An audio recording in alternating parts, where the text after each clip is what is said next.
out by Lizzy Anjorin's current husband, Mr. Lawal, and that she needed food and support for herself and her children, I am the one that stood there, you know, I was the voice as at the time, that spoke out and, got people to render help. And, we did our bits, built a house and did all sort of things. So we have been on this issue for a long time and we are done and dusted with that issue. Now, yesterday evening,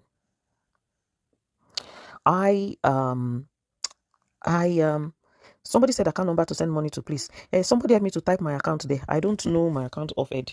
If anybody wants to support the guy, okay, this, like I've said, is not a fracas stuff. But if anybody wants to turn it to fracas, that's their problem, because nobody can stop me from talking. Because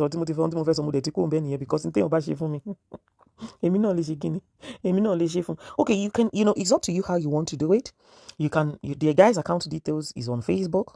All right, it's available. You can see it on my Facebook page and all of that. You can support him via his bank account directly. When you do, just send me a teller so that I know, the people that are, of course, supporting him. And if you want to support, him, to support Landry, if you want to support him via my foundation, okay, that is Dr. Sadinka's Empowerment Foundation, towards his rehabilitation care, bringing him back to his 2 feet and, and what have you, you can do so into Dr. Sadinka's Empowerment account. To support Landry's rehabilitation.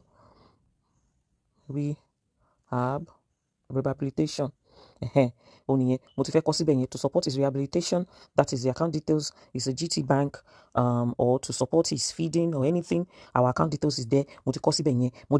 Down. So once you do anything, if you are putting anything there, just make sure you put the details, Larry's rehab support. Let me continue.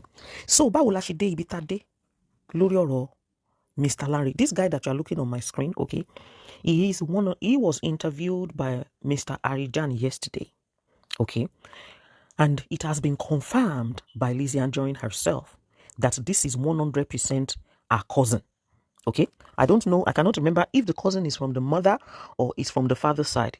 Either way, I cannot remember from that interview, but this is 100% Lizzy Anjorin first cousin, okay. And if you go through the comment section where I posted his picture, okay, yesterday, because when I saw that interview yesterday, straight away I just gave him 50,000 because I just felt sorry for him, okay. And then somebody sent him 100,000 this morning, so he has received so far 150,000 naira from us, and there is still 50,000, well, 40,000, but I'm going to add 10,000 to it to make it 50,000, which I will send to him after this show, which will make it total of 200,000 naira. Okay, so he's a Lizzy Anjorin's cousin from the father's side. Okay, Lizzy Anjorin's cousin from the father's side. So they are 100% related. Like I said, if you go to the comment section, people that know this guy, that knows him very, very well, okay, that knows him very, very well, they know him. Don't worry about his account being frozen or anything like that. Nothing of such will happen.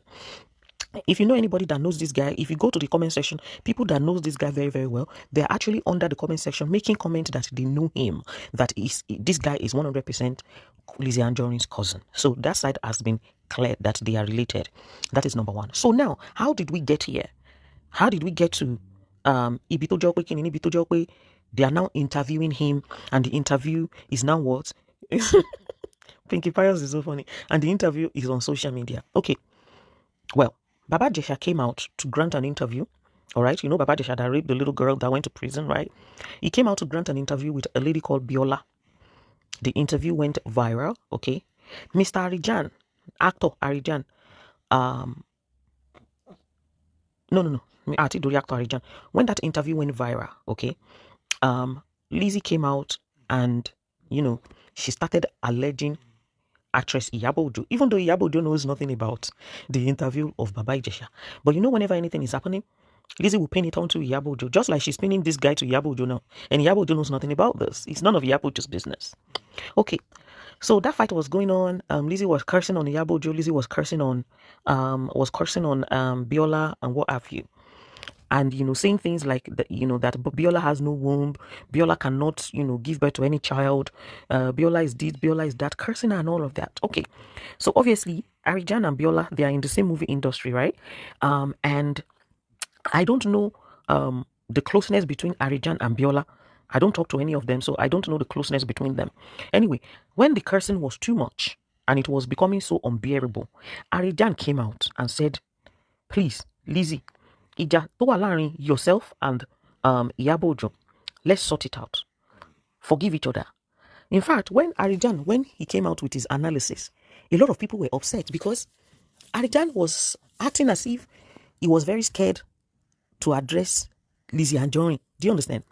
He was literally putting the blame on Iyabo Ojo. And that day I came out and I was like, who the fuck is this person called Arijan? Why would you are shouting Iyabo Ojo? Iyabo Ojo is not the one that interviewed Baba Jesha. You are not even talking about Lizzy Anjorin that is cursing. Okay, that is cursing on Biola. You just kept saying Iyabo Ojo. Anyway, Arijan was very nice, was very fair to Lizzy Anjorin with that particular interview. He did not abuse her. In fact, he was giving her credit, which was a little bit annoying because she was the one that was cursing. Okay, so we moved on from there. When she saw that interview, sorry, my son is about to wake up. Anyway, when she saw that interview, she came out and she started cursing on Arijan, the same Arijan that was on her side. Started abusing him, cursing out his children, his mother, bringing out pictures of his mother, abusing his mother and what have you. Everybody was like, Kilun Shele, what happened? She started telling Biola must do what? Biola must take down the video of the interview that Biola had with actress Iyabo Ojo. Now, the video of the interview tí actress Iyabo Ojo tó ṣe pẹ̀lú Biola, they did not abuse Lizzy Anjorin inside that interview. When that interview was granted, Lizzy Anjorin came out and she was cursing heavily on Biola. That interview, ó ti tó bóyá bí 6 months to 1 year after recent interview tí Biola tó ṣe fún kí ló ti ń pè Baba Jesha. So now that Baba Jesha interview to come out, kò yẹ kó tiẹ̀ ní anything láti ṣe pẹ̀lú Lizzy Anjorin at all.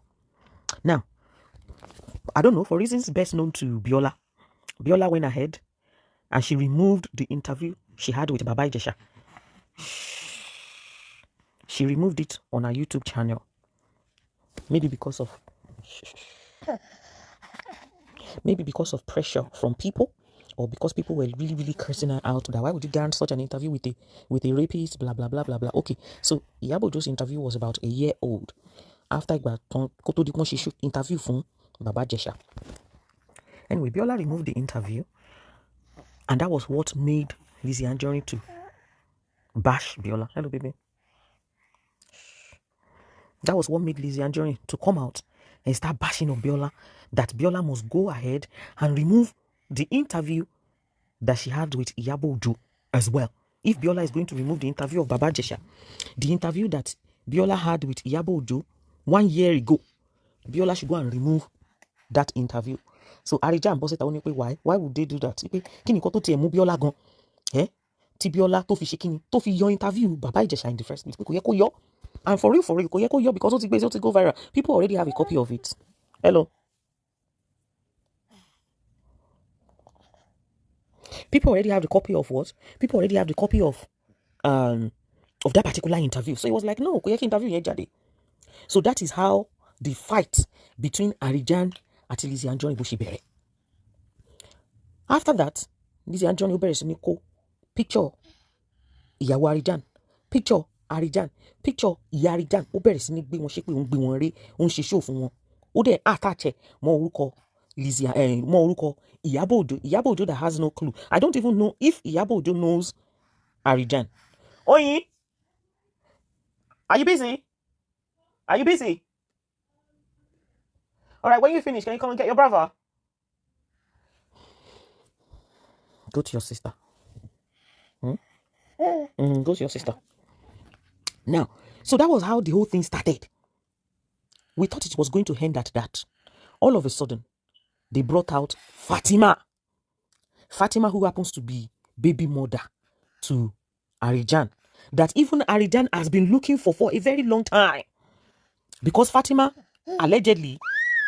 Hello. Because Fatima allegedly had a son for Arijan. Fatima allegedly had a son for Arijan that she ran away with. That Arijan has been looking for. They started granting interview. They cooked up a fake story that Fatima was suffering. This is Fatima that ran away with alleged son of Arijan. We don't know if Oh yeah, come, let me hold you. We don't know if the boy is Arijan's son yet or not, but Arijan claimed and said that he was the one that gave that boy the name that the boy is bearing. So yeah, now when they brought out Fatima, they cooked up this story of a very nasty, disgusting smelling bedroom, saying that this is where she lives. They made her dress up as if she was suffering. It was terrible. Only for Fatima's family to come out and debunk it that no, it is a lie. Fatima is living a luxury life. Now, if you look on Lizzy Anjorin's page, you will see they posted a video this morning saying that Fatima is saying thank you to Lizzy Anjorin. Now, go back to the picture of Fatima that I posted on my page and Fatima's shop. You will see that nothing whatsoever has changed from that shop. Remember, I said it. You see, if I don't investigate something, okay, if I don't investigate something, I will never ever talk about it. If you go back to my page, go and look at shop Fatima. Fatima is okay. She's living fine. She's living large. This is her house. This is where she actually lives, in front of the gate of her house. This is her shop, fully stocked. Hello, this is her shop, fully stocked. Go and look at the video they posted about her shop this morning, and look at the video that I posted about Fatima's shop. Fully stocked, the same shop, and there is no difference inside that shop. Which means that they brought out Fatima simply to come and what? Simply to come and destroy Arijan. This is the same Fatima that Arijan has been looking for. They started interviewing Fatima. Okay? Their interview was so fake, and you could tell that it was so fake. They cooked up story. They were telling Fatima what to say. One of Fatima's friends interviewed Fatima. The picture of that Fatima's friend is on my page as well. If you look down on my page, I posted a picture there. They started, telling her what to say. Fatima said things like, Arijan enwe marun, oni mouth odor, oni body odor, oni palekmo, oni kuruna lekmo. This is a man that she claimed that she had a child for. How do you have a child for? How do you have a child for somebody that you said is smelling, he has a bad breath, he has a body odor, he has kuruna lekmo? Ìwọ fúnra rẹ tó ń sọ yẹn o ti bá ẹni yẹn sùn rí o ti bí ọmọ fún ojú wo ló fẹ́ kàn fi wo ọmọ tó bí fún yẹn nígbà tó sọ pé ó ní pàlẹ́pọ̀n ó ní kíkúrú náà lẹ́pọ̀n ó ní this ó ní that. So when it comes to interviewing family, hello, when it comes to interviewing people, when it comes to interviewing people's family, when it comes to abusing mothers and fathers, Lizzy Anjorin started it with Arijan. Arijan was having a friendly, should I say a friendly fracas with her. What's wrong? What? Yeah, hello. Let me give you this one. Hey, just for me 2 minutes. Arijan was having a very, very friendly fracas with her until she, Lizzy Anjorin, took it to another level. Oh, you okay? Oh, yeah, take it. Oh, yeah, go. You see, he's already even asking for you. Hello. He's asking for you already. Hey, take the bottle. Enjoy. Bye. Don't miss me. I don't think he's gonna miss me anyway. Maybe we'll go to the park later. Ọpẹ́ wọn ti kóra wọn lọ Jésù ṣe o. Ọlọ́run ti ẹni kéèyàn lọ́mọ tó ti dàgbà tó lè ṣe kí n tó lè máa wo sísá àti brọ́dà àti gbogbo ẹ̀. Báwo ló lè bá ṣe ṣe ilé ayé ẹ̀sìn? Olúwa dúpẹ́. Mo lè gbádùn show mi sìn. So when it comes to okay pé ká máa ṣe kíni, ká máa gbé family wá, ká máa wá family lọ, ká máa lọ ṣe gbá, ká máa lọ ṣe àwo. Lizzy Anjorin started it with Arijan. Now, ní ibi tí Arijan tó ti pàdé brother Lizzy, ó jẹ́ nǹkan kan tó ṣe kíni, ó jẹ́ nǹkan kan tó ya gbogbo àwa ọmọ aráyé ní ẹnu. Because according to Lizzy this morning, she said that Sọjí ti gbé bọ̀bọ̀ ìwárí, which I don't even know. I didn't know that okay pé Sọjí ti gbé somebody like this, pé bóyá wọ́n ti interview ẹ̀rí mi ò mọ̀ pa ẹ̀. But Lizzy confirmed that this is her cousin. Now, how Arijan now met this guy, I don't know. But let me tell you something with the issue of this guy. When they interviewed him yesterday, he was crying throughout. Anytime they ask him a question, he will cry. If you look at him very, very well, you will know that something is not right. Okay? You will know that something is wrong. Okay? You will know that, yes, maybe he's into, alcohol and all of that. Nǹkan tí mo fẹ́ kẹ́ pick up tó lè fa nǹkan tí this particular man tó fi wà distress, tó fi ń sunkún lánàá tó lè fi jẹ́ kí ilé ayé sú. Let me tell you something. Olówó ló ń gbé ìlú Nàìjíríà tó máa wà comfortable. Sórí tó bá ti tán tí ò sí nǹkan kan tí ò sí anything. Kò sí ìgbà tí ò ní rí àgbàlagbà ọkùnrin tó máa wá omi ẹkún mu. This man ó jẹ́ kó yé wa pé òun ti ní visa Spain, ṣó Spain ló pé America àti UK. Wípé Lizzy Anjorin dẹ̀ gba passport yẹn lọ́wọ́ òun. Lẹ́yìn ìgbà tó fò ní visa ibi mẹ́tẹ̀ẹ̀ta yẹn. Irú nǹkan tọ́mọkùnrin yẹn sọ yẹn, ó lè sọ di amúgbó, ó lè sọ di ọ̀mùtí. Why? Because ó ti ní ìrètí pé bóyá ayé òun máa da, òun máa kúrò nílùú Nàìjíríà. All of a sudden, wọ́n á gba passport lọ́wọ́ ẹ̀, wọ́n á sọ di ẹ̀dùn arílẹ̀. Irú nǹkan bẹ́ẹ̀ yẹn, ó lè jẹ́ kó turn into a drug addict, an alcoholic. Why? Because ibi tó fi ìrètí sí, wọ́n ti ṣe kíni, wọ́n ti bà ìrètí yẹn jẹ́ mọ́ lọ́wọ́. So don't just come on Facebook and say, okay, Shey France ni. Don't just come on Facebook and say a grown-ass man, an irresponsible idiot. What made him look into what made him irresponsible? How can a grown-up house man be crying? How can he This is a man that needs rehab. Sorry, one in France, America, and US. Hello? Okay, obìnrin kan wà tí everybody don't post it recently. I don't know that woman, but I can see a lot of people posting her. And I believe that, the reason why they are posting her is because they know how she's popular. Arábìnrin yẹn, wọ́n sọ pé ó ní shop. Ó lè wá lọ sínú shop ẹ̀, okay? And when you see the lady, you can see that she looks so beautiful. Ó jẹ́ ẹni tó ń ṣe kíni? Ó jẹ́ ẹni tó ń ṣe dáradára nínú ayé. Ó lè wá lọ sínú shop ẹ̀, wọ́n wá lọ kó gbogbo ọjà ẹ̀. You know what she did? Ó dẹ̀ para ẹ̀. Hello? Ó ṣe kíni? Ó para ẹ̀. Ènìyàn tó lọ jí ọjà nínú shop ẹ̀ nìyẹn. Sometimes táwọn èèyàn bá ń sọ̀rọ̀ lórí Facebook, ẹ máa ń rò bóyá pé wọ́n ń ṣàràbù ni. This particular man, pause and ponder, ó ti sọ̀rọ̀ ẹ̀ fún wa rí. Tí gbogbo wa ń wò pé bóyá fracas everybody ń jà. Meanwhile, nǹkan tí pause and ponder tó ń sọ ń gbà yẹn was true. And a lot of people didn't know. Ṣé nǹkan tí mò ń sọ? So now, tí wọ́n bá lè lọ jí ṣọ́ọ̀bù ènìyàn, pé kí wọ́n lọ kó ọjà ní ṣọ́ọ̀bù ènìyàn, tẹ́ni ẹ wò pé no, it's not everybody tó lè ṣe kíni, tó lè bọ́ síta pé they need help. Tẹ́ni ẹ lè wò pé no, ilé ayé ti pin òun lẹ́mìí. The only thing tó ń fẹ́ ṣe ni pé ikú yájọ́ ẹ̀sìn lọ. Tí rẹ nìyẹn tó bá lè ṣe kíni, tó bá lè para ẹ̀. Èwo wá ní ọkùnrin tó jẹ́ pé ìrètí ayé ẹ̀ ó ti kà sí bí wípé pé òun, in fact, ó ti wò pé òun ò sí nílùú Nàìjíríà mọ́. Bárakùnrin ṣe wà. Ó ti believe pé kíni? Ó ti believe pé òun ò ṣe kíni? Òun ò sí ní Nàìjíríà mọ́. Pé òun ti kúrò nílùú Nàìjíríà. Tí ìwé wá kúrò lọ́wọ́ ẹ̀. That might be one of the cause of this particular guy's problem. Because ìrètí tó believe in, wọ́n ti ṣe kíni? Wọ́n ti gbà kúrò lọ́wọ́ ẹ̀.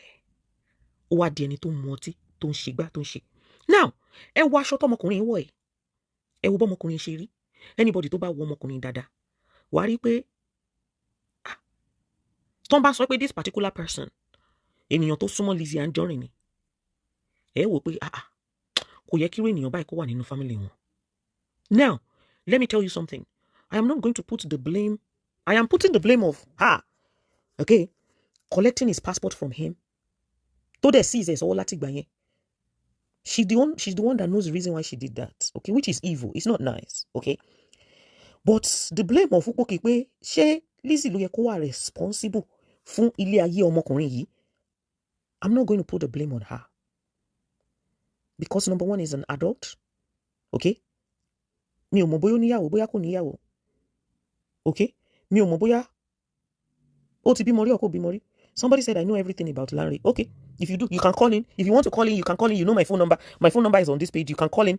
Láti wá ṣe kíni. Láti wá sọ more information tó bá fẹ́ share pẹ̀lú Nigerians. O lè pè wá wọlé, phone number mi wà available. Ó dẹ̀ wà open because I will still open the phone line at the end of this show for people to contribute to this show as well. Mi ò lè totally sọ ipò pé yes, ipò Lizzy Anjorin òun ló ṣe pé responsibility this particular man. Hello, ipò yẹ kó ṣe kíni, ipò yẹ kó wà ní ọwọ́ Lizzy Anjorin, but collecting his passport from him, ó ti fi ba ayé ẹ̀ jẹ́ already. Passport tó gbà lọ́wọ́ ẹ̀ yẹn, ó wrong. Ó ti fi ṣe kíni, ó ti fi ba ilé ayé ọmọkùnrin jẹ́ already. And kò tún wá yẹ kí somebody like this kó ṣe kíni, kó jáde síta látọ̀dọ̀ irú ènìyàn tó máa ń pè rẹ̀ pé mo ga nínú ayé, mo ga nínú ayé. Now, the interview tọmọkùnrin tó ṣe lánàá, there is nothing wrong with it. He didn't abuse. He was very honest with everything that he said. Larry is not what you think. Well, if you want to call in. What you say is not what we think. What is he? Now, the interview tí ọmọkùnrin tó wà lórí screen mi tó ṣe lálẹ́ àná, Kò parọ́, ó sòtítọ́. It was not one that was arranged before kó tó di pé kíni, before kó tó di pé ó ṣe interview yẹn. Kò ń ṣe pé irọ́ wà ńbẹ̀. Ó sọ òtítọ́ nǹkan tó ṣẹlẹ̀. In fact, some of us were doubting, I was doubting it that bóyá kò tiẹ̀ kí n ṣe, bóyá àwọn tiẹ̀ mọ́ra rí, bóyá lórí irọ́ ni. But òun ló ṣe kíni, òun ló fi ìdí òtítọ́ hàn fún wa lénìí. Hello, òun ló fi ìdí òtítọ́ hàn fún wa lénìí pé arákùnrin yìí ènìyàn láti inú ẹbí òun ni. Now, ṣáma wá sọ pé ó rọ̀ǹgì fún Anjorin tó gbé arákùnrin wá. Hello, tó sọ pé òun fẹ́ ṣe kíni, tó sọ pé òun fẹ́ ran arákùnrin lọ́wọ́, tó ṣe kíni, tó mú arákùnrin tó sẹ̀lẹ̀ out fún àwọn ọmọ Nàìjíríà rere pé kó ràn lọ́wọ́. Wàláì kò wrong. Why? Because Lizzy Anjorin did the same thing to him. So bringing him out, asking Nigerians to help him with rehabilitation, to please set him up with business, just like they did with Ìyàwó Anjorin. Wallahi, there is nothing wrong with it. It is what Anjorin did is humanity. Ó wà humanitarianly worthy. Charity no ń pè é. Ó rí genuine case kan nínú àwọn colleagues yẹ. Tí cousin yẹ tí yà ń jẹ. Ó dẹ̀ ṣe kíni, ó dẹ̀ find it ipò kìí pé wá o. Please. Ṣebí cousin ni ìkan nínú àwọn colleague òun tí yà ń jẹ. Ṣebí òun ló ń rìn àrìn ká yìí. Meanwhile, ìyàwó tóun ti ń wá látọjọ́ tó ti pẹ́. Tóun ò mọ ibi tí ìyàwó yẹn wà. Colleague òun yẹn, who happens to be Lizzy Anjorin. Ọ̀gá dẹ̀ ni Anjorin ló jẹ́ fún Lizzy Anjorin. Ó dẹ̀ ti gbé ìyá òun wá. Ó ti gbé gbogbo àwọn ọmọ òun wá. Ó ti gbé ẹni tó bí ọmọ fún òun wá tóun ṣe kíni tóun mọ. Nǹkan tó mú Lizzy tó bá lè ran baby mama òun, allegedly ni baby mama yẹn, tó bá lè ràn lọ́wọ́. Kò sí nǹkan tó wrong tóun náà bá ṣe kíni. Tóun náà bá ṣe ràn lọ́wọ́ fún cousin Lizzy Anjorin. Ṣé rí pé equation balance? I am not pinning this guy to Lizzy Anjorin that she must be responsible for him or whatever. At the end of the day, they are cousins. Okay? At the end of the day, they are not the same mother, they are not the same father. Bóyá biru brother ìyá Lizzy, òun ló bí eléyìí. So cousins ni wọ́n. Ó fẹ́ rí bí me and my sister. But wọ́n close náà o. Ẹ̀jẹ̀ yẹn close gan o. Ẹ̀jẹ̀ yẹn close gan o. Ó close gan o. Ó rí bí ń sìn bóyá bí me and my sister. Ọmọ sister mi. Kọ́lọ́ má jẹ́ orí bẹ́ẹ̀ nínú ẹbí títí wa. Ó lọ fà. So Anjorin ló fẹ́ ran arákùnrin lọ́wọ́ pé kí ẹ̀yin ọmọ Nàìjíríà rere kẹ́ ṣe ìrànlọ́wọ́ fún. Some of you might think, oh, Dorcas, why did you want to analyze it? Why did you analyze it? Ìgbà tó ṣẹlẹ̀ sí Fọlá Tinubu, a news case that I was treating. Bọ́n ṣe gbé wá nìyẹn. Some of you might think, Dorcas, why do you want them to support and donate for him? Why not now? Why not? First cousin, number one. First cousin ni ó lọ fà ẹ̀jẹ̀ ni wọ́n. Kò sí bẹ́ẹ̀ ṣe fẹ́ bá wa sọ. Why not now? Ìgbà tẹ́mi ṣe kí ni tí mò ń sọ, wọ́n sọ pé èmi ò lè, wọ́n lé mi criminal, wọ́n lé mi ìgbà kan àwo kan. Wọ́n tún gbọ́ pé wọ́n tún declare me wanted ní Nigerian police force tán lọ parọ́ mọ́ mi. Tán ní pé ilé tí mo kọ́ fún Fọlá, tán ní pé mi ò ṣe kí ni pé mi ò kọ́ ìgbà kan àwo kan kó tó di pé Nigerian police ṣe investigation. Ṣé báwo lèmi náà ṣe wá rírú kéèsì tó dùn báyìí? Ẹ wò ṣe rí lórí Facebook yìí. Ẹ jẹ́ ká máa balance equation. Tó bá ti ṣe nǹkan fún mi, tèmi náà bá rí tó bá di tọ́nu tiẹ̀, tèmi náà rí pé tèmi náà bá ṣe fún ẹ, má sunkún, má complain. Do me, I do you. God know the verse. Do you understand? Hello? Do me, I do you. God know the verse. That does not mean that I am fighting Lizzy. Lizzy ò bá bọ́ta kó máa sunkún orúkọ mi látẹ̀ni tí Jésù máa fi dé yìn ní ìdálẹ́. Ẹ kúkú mọ bẹ́ẹ̀ mi ṣe ń jíjẹ́. Àwọn èèyàn ní kí n má sọ̀tọ̀ ọ̀rọ̀ mi. Màá sọ̀tọ̀ ọ̀rọ̀ mi. Ẹ jọ̀ọ́, ẹ̀yin ọmọ Nàìjíríà rere, ẹ bá wa ran arákùnrin lọ́wọ́. Ọkùnrin, obìnrin, ẹ ṣe ìrànlọ́wọ́ fún arákùnrin yẹn jọ̀ọ́. Ó yẹ kí n ti ṣe picture yẹn dáadáa kí n tó gbé wá o. Ó yẹ kí n ti kọ account number ẹ̀ sórí bí kí n tó gbé wá kí n fi account number ẹ̀ sórí picture yẹn. Ẹ jọ̀ọ́, pọ̀pọ̀ yìí ó ní ìdí rehabilitation tó guarantee. Arákùnrin yìí, gbogbo wọn tó bá ṣe ìrànlọ́wọ́ fún. Ìrànlọ́wọ́ ò ní tán nínú ilé àti ìwà àti ìyá àti bàbá ẹ̀. Kí ló dé tí mi ò lè ran Lizzy lọ́wọ́? Ìkan nínú àwọn colleague mi nínú blogosphere ni now. She's a blogger, mi blogger. Ṣé máa wá rí cousin ni ìkan náà àwọn blogger wa lórí ẹ̀rọ ayélujára? Mi ò wá ní lè ṣèrànlọ́wọ́ fún. Ọlọ́run ọba máa ṣe kíni? Ọlọ́run ọba máa bá mi wí tí mi ò bá ní lè ṣèrànlọ́wọ́ fún. Àwọn èèyàn ti ń pè wọlé. Ẹ máa pè wọlé. Ẹ ló kí lẹ rò nípa kéèsì yìí. Ẹ gbọ́ ṣé kí wọ́n ṣe ìrànlọ́wọ́ fún cousin ni Lizzy Anjorin àbí kó má ṣe ìrànlọ́wọ́ fún. Ẹ ló bọ́ sẹ́ẹ̀dì. Ẹ wà online mà, ṣe fẹ́ wà online àbí kí n gbé kúrò mà? I want to be online. Okay ma, wọ́n ti ń gbọ́ yín mà. Boss lady. Ma. Sherry, do you know the truth I heard? Yes ma. Lizzy Anjorin ò gba visa fún bọ̀bọ̀ yẹn o. Ó promise ẹ̀ pé òun ṣé mo pé irọ́ tó fi fẹ́ Lateef Lawal nìyẹn pé òun máa gbé travel out. No, bọ̀bọ̀ yìí ló confirm. Bọ̀bọ̀ kò ń ṣe nǹkan ló gba visa fún o. bọ̀bọ́ yìí confirm pé òun ní gbogbo visa yẹn pé Lizzy wá seize passport òun. Bọ̀bọ́ ìfúnra rẹ̀ ló confirm. Tó bá jẹ́ pé lóòótọ́ ló ní visa, ó yẹ kí bọ̀bọ́ yẹn competition against Lizzy now. Property ẹ̀ ní passport ẹ̀. Private property ẹ̀ ní passport ẹ̀. Wọ́n ti gbà lọ́wọ́ ẹ̀. Private property ẹ̀ ní. Ìwà tí ò dáa ni. I don't know why this lady ó kàn ń ṣe gbogbo nǹkan dẹ̀ bí nípa òun dẹ̀ mú gbogbo nǹkan jẹ. You can see our topic lórí chat this morning, Ìyábọ̀ Òjó apààyàn. Which is, can she prove it? Ẹranko ọmọ àlè ni girl yẹn. Thank God for Fola. Thank God for you.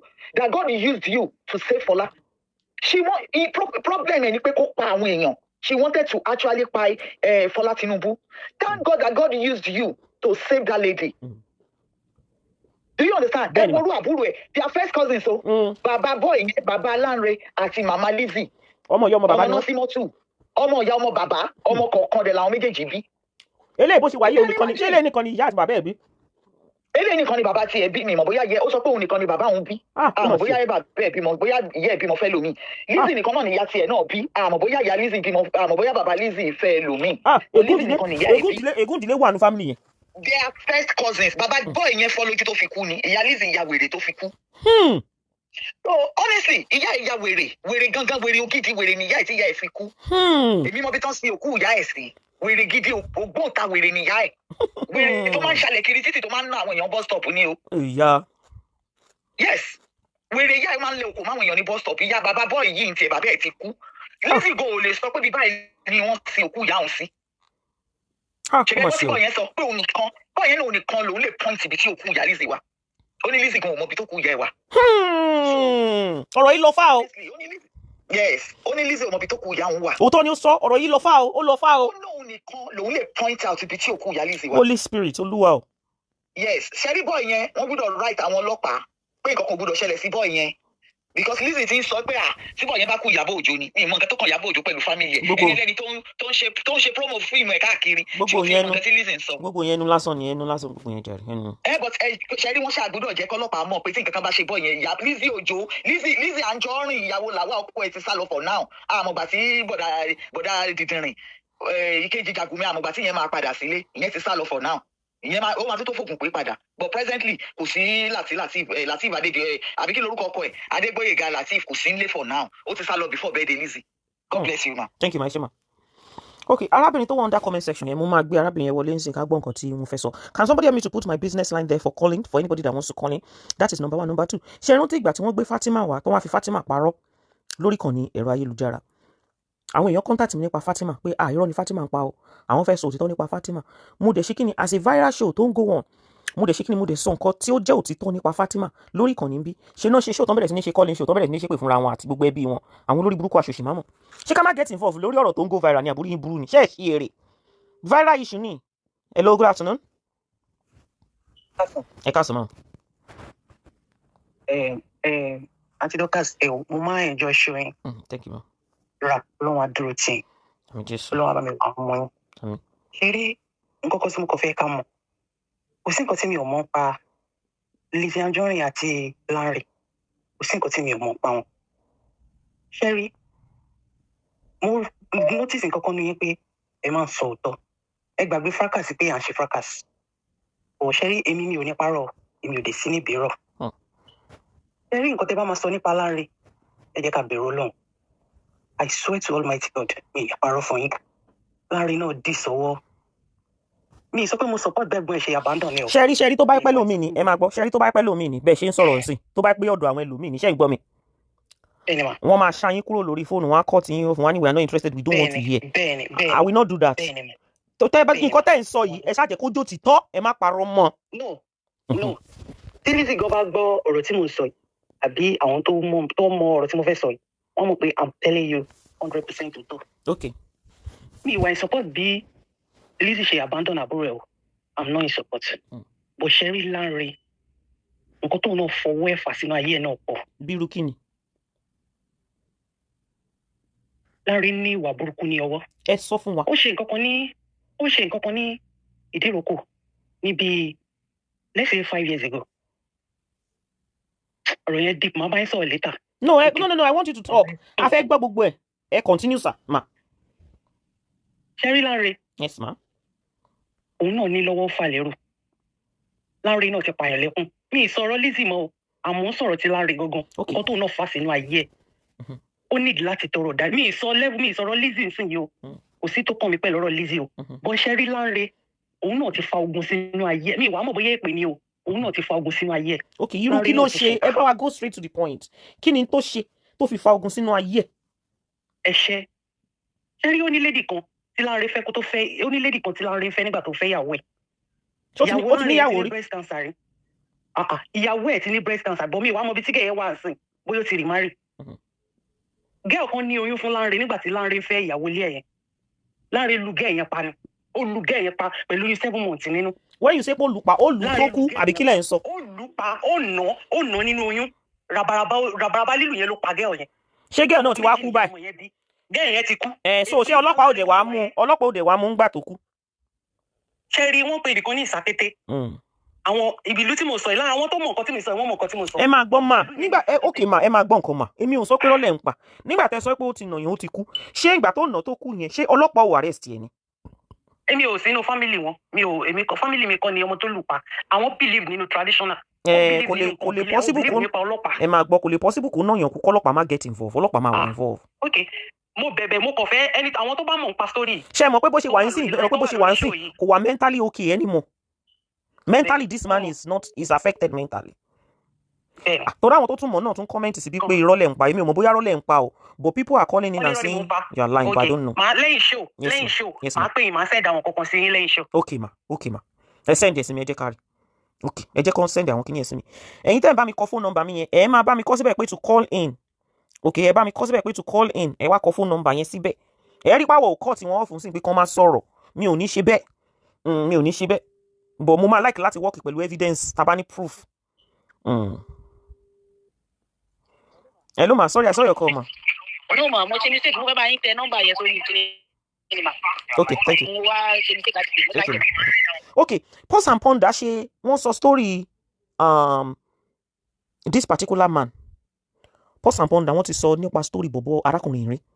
Nígbà tí Pause and Ponder tó ń sọ nípa story arákùnrin yìí, Pause and Ponder wọ́n sọ fún wa pé arákùnrin tí ó wà lórí screen wa yìí gbogbo details nǹkan tí Pause and Ponder sọ pátápátá òtítọ́ ni. So mentally this particular guy is not okay. Ìtorí ẹ̀ lè ṣe rí tó ń sunkún lánàá ẹkún tó ń sun lánàá yẹn kò ń ṣe pé bóyá sísá Olúpìtàn ẹjọ́ ṣé ẹni yìí ṣẹ́yìn náà confirm pé family Lizzy ni àwọn tó mọ Lizzy dáadáa ni. Sister Olúpìtàn ṣé ẹ̀yin náà ṣe ń confirm pé ní ṣé family tó cousin ni Lizzy ni ẹ rí pé nìyẹn náà ti kọ́ sí ẹni tó wà bẹ́ẹ̀ Olúpìtàn yẹn sì mo mọ̀ pé wọ́n mọ Lizzy dáadáa wọ́n dẹ̀ mọ̀ pé because wọ́n jọ lọ sí school kan náà ni ṣó yẹ yín wọ́n jọ lọ sí school kan náà ni tó mo mọ̀ pé wọ́n mọ̀ wọ́n so àwọn náà lè confirm fún wa pé yes o this particular person o òun làwọn ó ní àǹtí yẹn sọ ń sìn pé Lanre kó ti change gan. Gbogbo ẹ̀yin tẹ́ ń kọ́ káàkiri pé ṣé kò ní block account yìí ẹ̀yin gan lè jẹ́ kó block account yẹn even if you know that must you be typing it everywhere you don't have to type it everywhere na. Ó bá block account yìí bá account family wọn ni kí ló kàn mí wọ́n wà ní tèmi kò bá block account yìí wàhálà wọn nìyẹn náà that's nothing to do with me it's not my business. ẹ lọ ẹ káàsán o. Yes ma. Ẹ dájọ́ ẹ rẹ̀ ra ma ẹ pẹ́ tó akúṣe mi family ẹ̀ gọ́gọ́ ni ma. Ẹ ṣe. Family ẹ̀ gọ́gọ́ ni èmi tí mo sọ̀rọ̀ látàbẹ́kúta mo mọ̀ wọ́n délé in fact ọlọ́run má jẹ́ ká fògbò jóná. Ẹ jọ mà ṣé story tí wọ́n sọ ẹnìkan pè wọlé sí tó ní pé arákùnrin yìí ó ti ṣe gbá ó ti ṣàwórí ìjẹ́ òtítọ́ ni tẹ́ni yẹn sọ. mi ì mọ̀ story yẹn mi ti ẹ̀ gbọ́ rí but lóòótọ́ Lanre burú but ó níbi tó burú sí. kò sẹ́ni kálukú ló níwà tiẹ̀ lọ́wọ́ ó ti yẹ yín nǹkan tó ń ṣe yẹn tó jọmọ́ tí ìrònú ni kò ní níwájú kò ní lẹ́yìn bẹ́ẹ̀ ni kò ní ẹgbẹ́ kò ní àbúrò kò ní aláfọ́rọ́ náà ìlú tí wọ́n wà kò ń ṣèlú wọn mọ̀ Ṣàgá ni wọ́n Ìṣàgá wọn tọmọ Ṣàgá orílẹ̀ Ìṣàgá ní Abẹ́òkúta ń bí kọjá Ìbàrà orílẹ̀ ń bí. Níbo ló wá ń gbé níbo lárákùnrin ìgbé sónílé ṣá. Owó dé ló wà báyìí owó dé ìdìròkò ló wà. Sónílé. Kò nílé ó rìn kiri ni nígbà tó ṣe ibi tó ń sùn. Ọlọ́run ọba o. Ibi tó ń sùn ìgbà kan Lizzy ti try fún díẹ̀ ṣùgbọ́n gbà tó yá ó kẹ́yìn sí ìmọ̀ nǹkan tó ṣẹlẹ̀ lórí ẹ̀. Èmi tí mo bá yín sọ̀rọ̀ ìmọ̀ mọ̀ ya Lizzy délédélé àtijọ́ tó ti ṣe wèrè ẹ̀ lórí Facebook mo kàn máa ń dákẹ́ mo kàn máa ń wò kò sẹ́ni tó mọ̀ tẹ̀ tẹ́ni tí mo bá yín sọ̀rọ̀ yìí. So orúkọ tó dárúkọ ẹ lè pè mí lórí WhatsApp ní direct lẹ máa fi ń pè ṣé ẹ máa pè mí lórí WhatsApp. ní nọ́mbà WhatsApp mi ẹ̀ṣẹ̀ eléyìí náà ń bẹ̀rẹ̀. Eléyìí náà ní WhatsApp mi. Ẹ jẹ́ kí n hard yín kí n pè yín lórí WhatsApp mi fẹ́ kẹ́ waste o. Màá pè yín lórí WhatsApp nsìn. Ẹ jẹ́ n pè yín lórí WhatsApp. Ọlọ́run o. Ogun ìdílé leléyìí. Ọlọ́run Jésù. Ogun ìdílé leléyìí. Ogun ìdílé rèé. Ogun ìdílé rèé. Ogun ìdílé ni. Ogun ìdílé ni. Ṣé òun ṣe pé wọ́n ti lo bọ̀bọ́ yìí? Ṣé òun ṣe pé wọ́n ti lo bọ̀bọ́ yìí? Di ọ̀rọ̀ lẹ́gbin. Ogun ìdílé rèé o. Ogun ìdílé rèé o. Ṣé ẹ rí nǹkan tí ò fi dá kẹ́nìyàn máa ṣe pé àṣé ń ṣe wọ́n nù ilé wọn?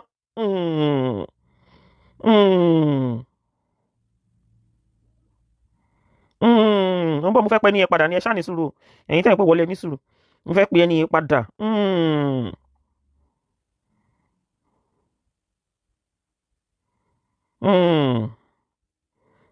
Ó lọ fà o. Ó lọ fà o. Ẹ̀yin ọmọ Nàìjíríà rere eléyìí ilé ayé mọ́ru o. Bọ̀. Jẹ́ ń pé ẹni yẹn padà mọ́ bọ̀. Ilé ayé mọ́ru lélẹ̀ gangan ní ilé ayé mọ́ru o. Wọ́n ti lo bọ̀bọ́ yìí. Ó mà ṣe o. Eléyìí tún gẹran. Hello ma, sorry ma. Ẹ̀yin mi torí mo rí pé direct lẹ́ ń pé ó dẹ̀ máa wọ́n data tí wọ́n Naija ń sìn ma.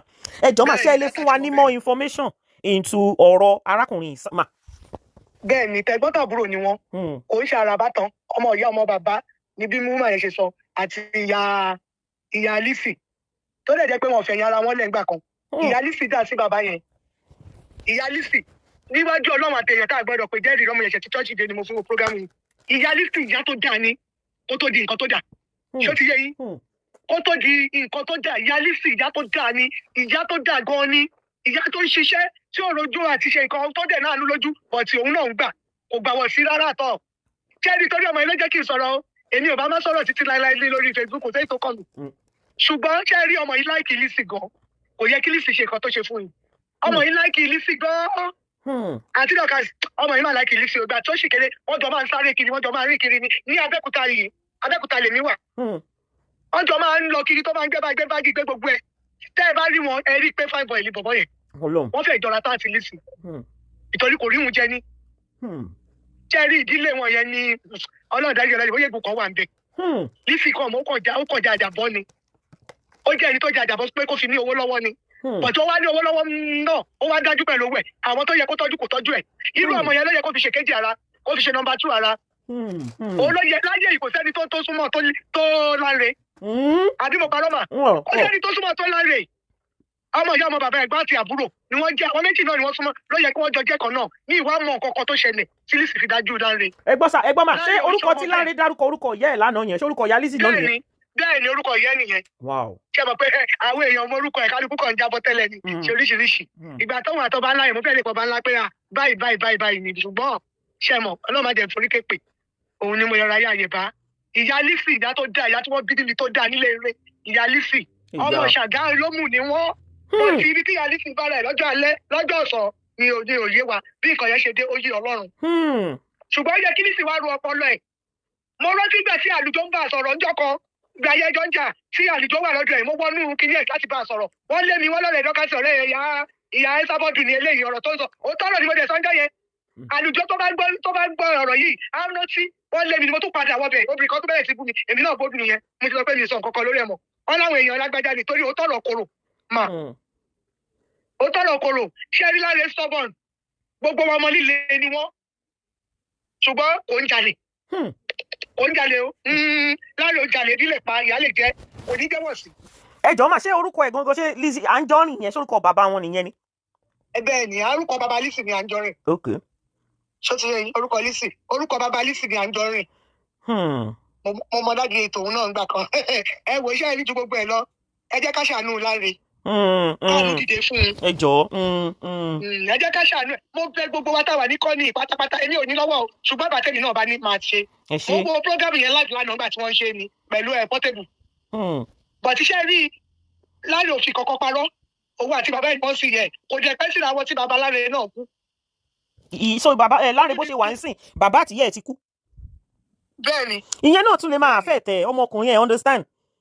Bẹ́ẹ̀ni. Ìyẹn náà tún lè máa affect ẹ. Ó tún níyàwó ìyàwó tó fẹ́ ṣe máa wọ́n mọ̀ sí kò sáfù àìbọ̀yẹ ìyàwó mọ̀ sí ọlọ́ọ̀ṣọ́gbó ni wọ́n ta sí but ọmọ yẹn náà forí tì ṣùgbọ́n ṣẹ̀mọ̀ ká ná ká gbà lójú ká ná ìyàwó ká ṣe kinní kankan ìyẹn náà wà bẹ́ẹ̀ gbà tí ó bá sí nǹkan tí ìyàwó dẹ̀ máa jẹ ṣẹ̀mọ̀ ọkùnrin ló máa fún ìyẹn fi kúrò nílé ẹ̀ ìrònú pé kò rẹ́ni bá sọ kò ní kankan ló fi bá agbèrò ló ń ṣe ní owó dé tẹ bá dúró dé ìdíròkò ẹ bá ń bẹ̀. ṣó ti ṣe ẹjọ́ mà ṣé ó ti lọ́mọ. mi rò pé ó dà ìpò nọmọ kan ó dà ìpò nọmọ kan ìyàwó ẹ̀yẹ ti gbé ọmọ lọ kò sí nǹkankan ìrònú ló sọ láre dàbẹ́ tẹ́ ẹ bá tá a bá lẹ́ni tọ́jú ẹ̀ ọtí tó mu yẹn kò ní mú mọ́. And then ẹgbọ́n wọn ní wọ́n máa ń sọ kankan pé bóyá ìyá wèrè kíníkan ẹgbọ́n ṣòótọ́ nìyẹn. Ó yọ lọ́rùn o kẹ́rin dìfẹ́ǹsì kò sí nǹkan tí ó lè ṣẹlẹ̀ o. Ṣé ti yẹn tẹ́ mọ̀ pé Lizzy ó tàpá òbúrò láìkí yẹ gan òun àti iye ẹ̀jọ̀ gbàgbọ́ owó yẹ ni. Ó tọ́jú iye gan tẹ́lẹ̀ o mi wá mọ gbogbo ìgbà tó wà nílàró kò ń fìyà ṣeré o. Ẹ jẹ́ ẹjọ́ mà ẹ ó dàn mà mo fẹ́ gbọ́ story mo bọ̀ ẹ ó dàn mà máa pè é padà mà ẹjọ́ mà. Okay ma. Mo fẹ́ gbọ́ hello sir. Hello, ẹ káàsán. Ẹ káàsán sir pọ́sàn pọ́ndà náà wà lórí line o. Ṣẹ́rí mọ́mì tó sọ̀rọ̀ tán yẹn. Yes ma yàtọ̀. Lizzy sọ fún mi pé láàrin ń jalè. Ṣé máa kúrọ́ mọ́ ni? Ó lè kúrọ́ mọ́. Òun kọ́ ló sọ fún mi pé bàbá ẹ̀ náà fọ́ lójú ni. Ó ní láàrin ń jalè. Ó dẹ̀ sọ ó ní kò gbọ́dọ̀ òun mọ́. Tẹ́ bá wo show tí mo ṣe ní àná kí ni ó sọ ń bẹ̀? Ó ní ilé òun kan ló ń gbé. Ilé òun tó ń gbé tẹ́lẹ̀. Ṣé kò sọ yẹn lẹ́ni ni? Ilé òun ṣe tó sọ lẹ́ni nígbà tó ń ṣe show. Meanwhile, nǹkan tó tún sọ ó ní láàrin ń jalè. Nǹkan tó sọ fẹ́mi Lizzy ló sọ bẹ́ẹ̀ fẹ́mi. Láàrin òun àti Lizzy nìyẹn. Òun náà ló dẹ̀ ní bàbá aláǹrẹ̀ ó ní kà ní. Ó ní torí ẹ̀ pé kò láìkì òun pé kó tó kú ó fọ́ lójú. Ṣé báwo lèmi ṣe fẹ́ mọ̀? Ṣé mò ń woṣẹ́ ni? Òótọ́ lẹ̀ ń sọ. Lizzy ló sọ bẹ́ẹ̀ fún mi. Ṣé ẹ rò bóyá pé some of those things she said she might have said it ẹ mọ̀ pé òun sọ lẹ́nìí sí pé Sọjí ti interview kinní kan bàbá bọ̀bọ̀ ìrí or something. Ṣé bàbá láǹrẹ̀ rí? Bóyá ṣe mọ̀ èmi ò fi bẹ́ẹ̀ ṣe mọ̀ tí wọ́n bá ń gbèjà yàn èèyàn ń sábà tẹ́tí sí ọ̀rọ̀ opponent. Bẹ́ẹ̀ni. Ṣó ti yé ń sìn? Bẹ́ẹ̀ni. Bọ̀ nǹkan tó ń sọ pé mo ò béèrè pé who is bàbá láǹrẹ̀ mo ò béèrè pé báwo ni family ẹ̀. Ẹ mọ̀ torí tó ṣe difficult fún mi láti máa believe àwọn nǹkan tó sọ tó ti sọ because irọ́ ti máa ń pọ̀ jù lọ́rùn ẹ̀ so ó ń jẹ́ kó hard fún mi. Nǹkan tó ṣẹlẹ̀ ní pé ó lè sọ láti fi ba àwọn ẹbí ẹ̀ jẹ́. Láti fi bọ ọmọbìnrin ọkùnrin yìí jẹ́. Láǹrẹ̀ ń sọ̀rọ̀ ó ní òun àti bàbá òun lọ́wọ́ tọ́jú yẹ. Níbo ni Lizzy wà nígbà tí wọ́n ń tọ́jú yẹ? Ìyá ó dẹ̀ wá yẹ kó wo ṣe ó yẹ kó wo ṣe fún bọ̀bọ̀ yìí ó yẹ kó wá wo ṣe fún. Tàbá sọ pé adult ni so adult lè tọ́jú ìyá tó bí Lizzy. And then pause and ponder ṣe tún pọ̀ nǹkan tí bọ̀bọ̀ ìsọ lánàá ó lóun nìkan lòun mọbi tó ń sin ìyá Lizzy sí. Mo gbọ́. Ó lọ fà ó. Ó lọ fà ó.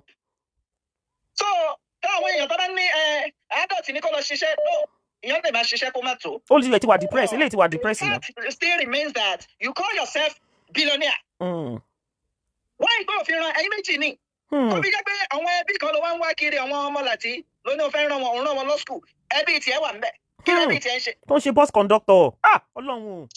Ẹbí tiẹ̀ ń ṣe agbèrò ó ń ṣe whatever bọ́ èyí tó burú jù tí Lizzy ṣe fún ni pé ọmọ yẹn náà ní visa 3 lórí passport ẹ̀ kí ló ń tó sì sí passport ẹ̀. May God bless you Ọlọ́run máa bless yín ibi passport yẹn gangan ni point tèmi á dáa fún yín sà.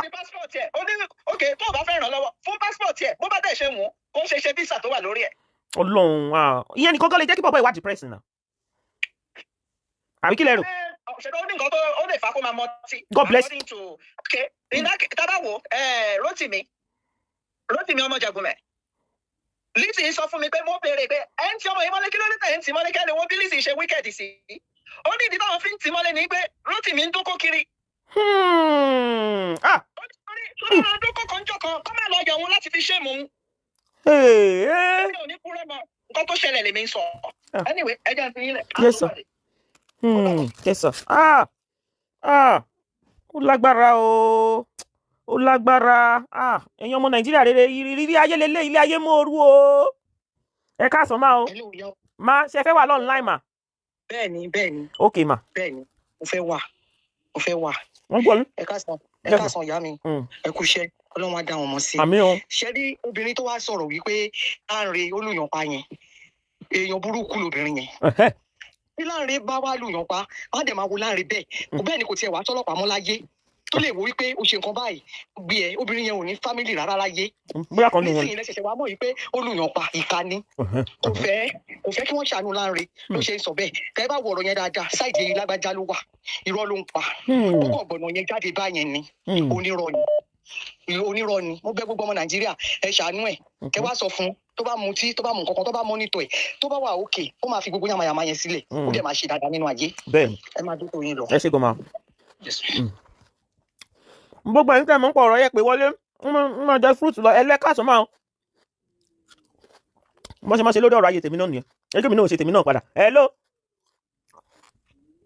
Kọ́lá àmà gbọ́ yín àìmọye ṣóò tán ti ṣe lórí ọ̀rọ̀ ayé mi èmi àwa rí sweet ó rí bí kéèsì ṣe dùn tó ní kéèsì dùn gan-an náà ṣé kí n má wàá sọ̀rọ̀ hello ẹ̀kàsán máa. èmi náà fẹ́ contribute. yes ma. ṣé kí ni kọ́ ló bu ni bọ́sà àpọ̀dà kọ́ ló bu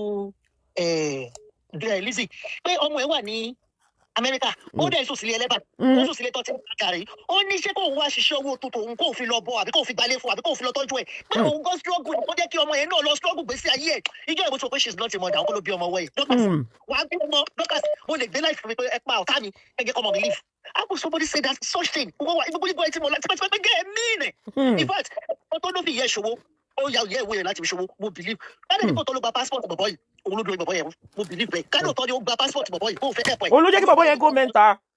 kò fẹ́ kí bọ̀bọ̀ yẹn kó ṣó ire ó mú tó bẹ̀ bá travel of London Nigeria ó máa wà ok ṣé omi tó tún sọ̀rọ̀ ọmọ ẹ̀ wọ́n ní wáyé tí kò fi jẹ́ kí gẹ́yẹn lọ sí school kí ló pọ̀ ọmọ jàgùnbẹ̀ yẹn náà mo gbàgbọ́ kọ gẹ́ yẹn tó wà l'Amẹ́ríkà yẹn ibi ọmọ yẹn wà nísìnyí bẹ́ẹ̀ ṣe mọ̀ pé ọmọ owó ẹ̀ nísìnyí kò lè jẹ́ citizen mọ́.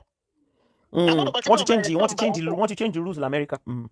ọmọ yẹn ò lè wọ Amẹ́ríkà without visa mọ́ ó ti kọ̀ bá yí ọmọ yẹn kí ọmọ yẹn ṣì wà ń bẹ̀ tí kò jáde yẹ àwọn àbẹ mi ò bí pé Lizzy ló bí ọmọ yẹn forget it bí Lizzy kò ló bí ọmọ yẹn tí Lizzy bá bí ọmọ rí gbogbo bó ṣe ń ṣe yìí tí yóò ṣe bí. ok ṣé Rótìmí lẹ́ ń sọ. Rótìmí ni mo sọ àbí Lucas ò bọ́ ṣó yẹn gbá yẹn ní about 5 years ago ó ní kóun náà lọ ṣiṣẹ́ owó tiẹ̀ ṣé owó tóun ní kóun wá fi ọ́ school àbí kóun fi gbalé fún àbí kóun ló sùn kiri pọ́sàpọ́sà ló ṣe ṣó yẹn ó ná ọmọ ẹ̀ súnlé ẹlẹ́bà ó súnlé àwọn onígàrí tó oúnjẹ pé tó bá ti sun ṣọ́ọ̀bù ó ní ṣé kóun wá fowó tóun lọ gba kíní fún ó lóun ṣọ́ọ̀bù ní kóun lọ ṣọ́ọ̀bù ibẹ̀ mo ti ọ̀pọ̀ ló bí Rótìmí ó ló bí Rótìmí láti establish yẹn lọ ṣó yẹ ọmọ wẹ̀ ó kọ́ ló bí ọmọ yẹn mi ò bìlí péjọ Lizzy ló bí ọmọ yẹn nánánánánánánánà ṣé ogún ṣe ṣó lọ́wọ́ nísìn yẹ táwọn àfa àbí ọkàn sọ̀rọ̀ ìfẹ́ àfa pé ṣé ó yẹ kó bọ̀bọ̀ yẹn wá lọ sọ̀rọ̀ síta ṣé ó yẹ kó wá lọ grant kínní ṣé pé Lizzy lè ṣe ti àwọn fámìlì mi. bọ̀ òun ṣe ti Arijan náà àwọn ò ṣe béèrè pé kí ló dé tó ṣe Arijan do me I do you God know the first na. ṣé àwọn tó tiẹ̀ ń sọ̀rọ̀ ní background àbí àwọn tó ń kọ́lá yẹn sọ́yàwó yẹn ni. wọ́n wà ókè ni. ṣé wọn mọ̀ kọ́ tí Lizzy ṣe ni. no wọ́n jọ ń ṣe fúnra wọn ni náà. kọ́ lọ mú Ìyábọ̀ Òjó Ìyábọ̀ ìmọ̀wé tí Ìyábọ̀ fi lè take action kó take charges kó sùn ẹ̀ ókè nísìnyí ó mú ọmọ Ìyábọ̀ náà ó bẹ̀ sí ṣépè fún ọmọ ọwọ́ ìwọ wá ló ń ṣépè fún ọmọ ọwọ́ títí ta ló kọ́ńsà láti máa ṣépè fún ọmọ ọwọ́ Lizzy started ìdánwò àti kí ló kọ́ lọ mú náà kí ló pọ́kọ́ bọ̀bọ̀ yìí Sọjí ó ní kọjọ lọ mú náà kí ni wọ́n wá ṣe é sè ṣé do you think Lizzy is right in the sex? No, Lizzy ò gbádùn ó ní mental illness gbogbo yẹ ẹ̀kọ́ mọ́ ni kò sí ètò máa jí láàárọ̀ tó máa ṣe ṣó lóhùn tó máa ṣe Ìyábọ̀ Òjó bèbí ẹ ti ya wèrè I swear kó in fact bóyá wèrè dẹ̀ wà rúrọ̀ nínú family wọn ni o bóyá òun ló dẹ̀ ti sàṣeyàn tó yẹ kó wá padà wá bá o because she's not normal she's not bèbí yẹ ó ní ìdẹ́pọ̀ ẹ lọ yẹ̀pọ̀ ẹ ó ní ìdẹ́pọ̀ okay ẹ lọ mi thank you ma yes ma hello ma hello ma o boss lady ẹ káàárọ̀ ma o ẹ fẹ́ sọ seko ni o ẹ lọ kọ ẹ máa gbọ́n sọ́n ma. yes ma ẹ káàárọ̀ boss lady ẹ wò gbogbo ohun tẹ́ bá dáwọ́lé á yọrí sí rere mi ò fẹ́ gbà yín lásìkò jù ṣe rí oníkọ́là kan tó ọkọ̀ pè kó tó di pé àwọn méjì kan pè bàbá ńlá irọ́ nìyá yẹn pa irọ́ gidi ló pa in fact kọ́là yẹn mo mọ voice ẹ̀. èwo nu wọn ni kí ló sọ. ohun tó sọ wípé Lanre náà yàn pa. èèyàn máa mọ̀ pé rọ́ nìyẹn ìyẹn wà obvious. màá screenshot ojú ẹ̀ fún yín lára àwọn tó lọ ṣe birthday party fún Lizzy tó bu Ankara mo mọ voice ẹ̀ dáadáa nítorí mo ní ẹnìkan tó wà nínú gúrùpù tí wọn mọ̀ pé mo mọ̀. àṣírí tú. tí wọn mọ̀ pé mo mọ̀ màá send ojú ẹ̀ fún yín ó wà lára àwọn tó lọ ṣe surprise birthday fún lọ́jọ́ tí wọ́n bu Ankara màá send irọ́ gidi ló pa. àwọn mẹ́ta ní Lizzy sọ pé kọ́ bọ́tà kọ́ kọlù àmọ́ kọ́ máa bù yín kọ́ sọ̀rọ̀ bí èèyàn gidi kọ́ bá ọmọkùnrin yẹn jẹ́ ìkan ló pè nu wọn àwọn méjì sì fẹ́ pè. ok àwọn méjì kan sì fẹ́ pè wọlé báyìí ok ẹnìkan ti ń pè wọ́n ti ń pè wọ́n tún fẹ́ parọ́ ok tó ń parọ́. wípé ọmọkùnrin yẹn ó ní ìwà tiẹ̀ lọ́wọ́ kò sí ẹni tí ò ní ìwà wèrè lọ́wọ́.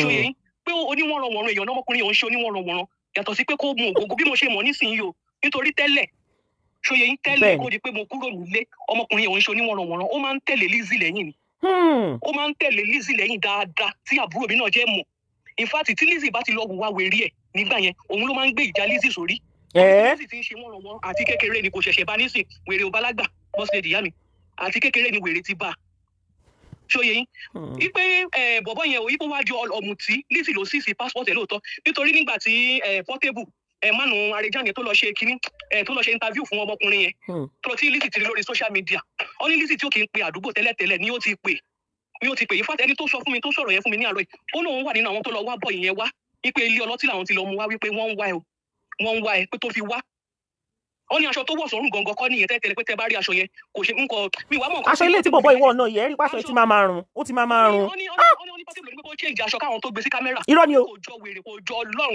Ọlọ́run ọba o ẹ̀yin ọmọ Nàìjíríà rere ẹ ó dọ̀nà mà bóun náà ṣe fún Fatima lọ́jọ́ yẹn jẹ́ kémi náà ṣe ẹ̀yin ọmọ Nàìjíríà rere ẹ jọ̀ọ́ ẹ̀yin ọmọ Nàìjíríà rere ẹ jọ̀ọ́ àbúrò ẹ burú ni ìwọ tó péré ní Adéṣọlá kìíní kan ìṣó òya wèrè. àwọn ọmọ ogun Lizzy ni. ṣé wèrè o máa ṣe wèrè ẹ bá mi gbé Adéṣọlá Fúnmzí Òjì kìíní kan yẹn bá mi gbé ìyá ìṣépè ńbẹ yẹn olóṣì kó sì lọ jàre. Oníranù. wọ́n nígbà tí wọ́n fẹ́ ṣe interview wọ́n ní aṣọ tó wọ̀ sọ́rùn gangan kọ́ nìyẹn. ẹ ní sùúrù olóṣì tó wá síbí nsìn yẹn ló distract mi ẹ bá mi kọ ẹjọ ẹ jẹ́ kí n ṣe bọ́ ṣe ran Fatima lọ́wọ́ àwọn òmọye tó fi ran Fatima lọ́wọ́ bọ̀ ṣe rí this particular case ẹ jẹ́ ká ṣe kíni ẹ jẹ́ ká sọ̀rọ̀ síbi tọ́rọ̀ wà ẹ̀yin ọmọ Nàìjíríà rere gbogbo yín tẹ̀ ń wò mí gbogbo yín tẹ̀ wà lórí ìkànnì tẹ̀ ń wò mí ẹ jọ̀ọ́ mo fẹ́ jẹ́ kẹ́ come together a fẹ́ mú bọ̀bọ̀ ẹ lọ sí rehab kan help ẹ a fẹ́ change aṣọ tó ń wọ̀ wọ́n ní kò láṣọ a fẹ́ raṣọ fún wọ́n ní kò ṣe kíni wọ́n ní kò sóúnjẹ a fẹ́ fún lóúnjẹ nǹkan kí nǹkan tẹ́ ẹ bá lè ṣe ibi tó rún bá ka mọ́ ni o. wọ́n níbi tó rún bá ka mọ́ ni anything tẹ́ bá lè ṣe láti fi ṣe kíni láti fi ran bọ̀bọ̀ yìí lọ́wọ́ ẹ jọ̀ọ́ ẹ bá mi ṣe kíni ẹ bá mi ràn lọ́wọ́ ẹ continue ma. ilé tí Portable ti ṣe interview fún ibẹ̀ kọ́ ló ń gbé o ibẹ̀ kọ́ ló ń gbé àwọn èèyàn ládùúgbò lọ pé Portable lè jókòó síbi tọ́ ibẹ̀ yẹn ń pé kọ́ wá lọ wájú ilé àwọn ibẹ̀ kọ́ lọmọkùnrin yẹn ibẹ̀ kọ́ gangan kọ́ ló ń gbé àwọn nǹkan tí mi kàn fẹ́ sọ ni pé ní àárọ̀ yìí ẹni tó pè mí tó ń gbé níbẹ̀ tó fún mi lọ́wọ́ ó ní pé àti àná ni Lizzy ti ń pè pé kọ́ máa wá kiri pé ní ìwé tó bá ti rí kọ́ gbé ìpẹ́ ní ìwé tó bá ti rí ìpè kọ́ gbé owó mo ṣe pè wọlé torí bóun ṣe ń yọ́ só òun lẹ́nìkan ń yọ́ gbọ́ ó ní ẹni ìwé tó bá ti rí ìpè kọ́ gbé ìpè ẹni tó wá ṣe interview fún ọrùn ẹ̀ lọ́ máa yí mọ́. ẹ jẹ́ ká jẹ́ kí Nigerian police mọ̀ wípé emergency case kan wà o kán ran àwọn ọmọ Nàìjíríà lọ́wọ́ arákùnrin tó cry out wọn náà ti fẹ́ máa fi ikú wọn fẹ́ máa fi lé káàkiri.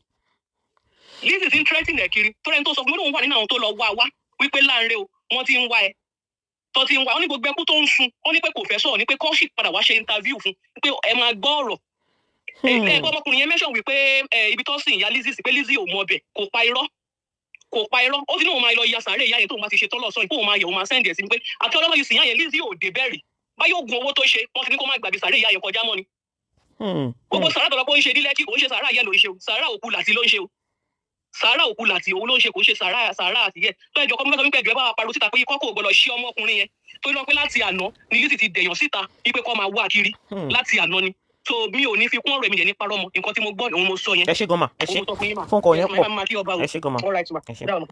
àwa ò sí ń bí nínú àwọn tó wà against Lizzy o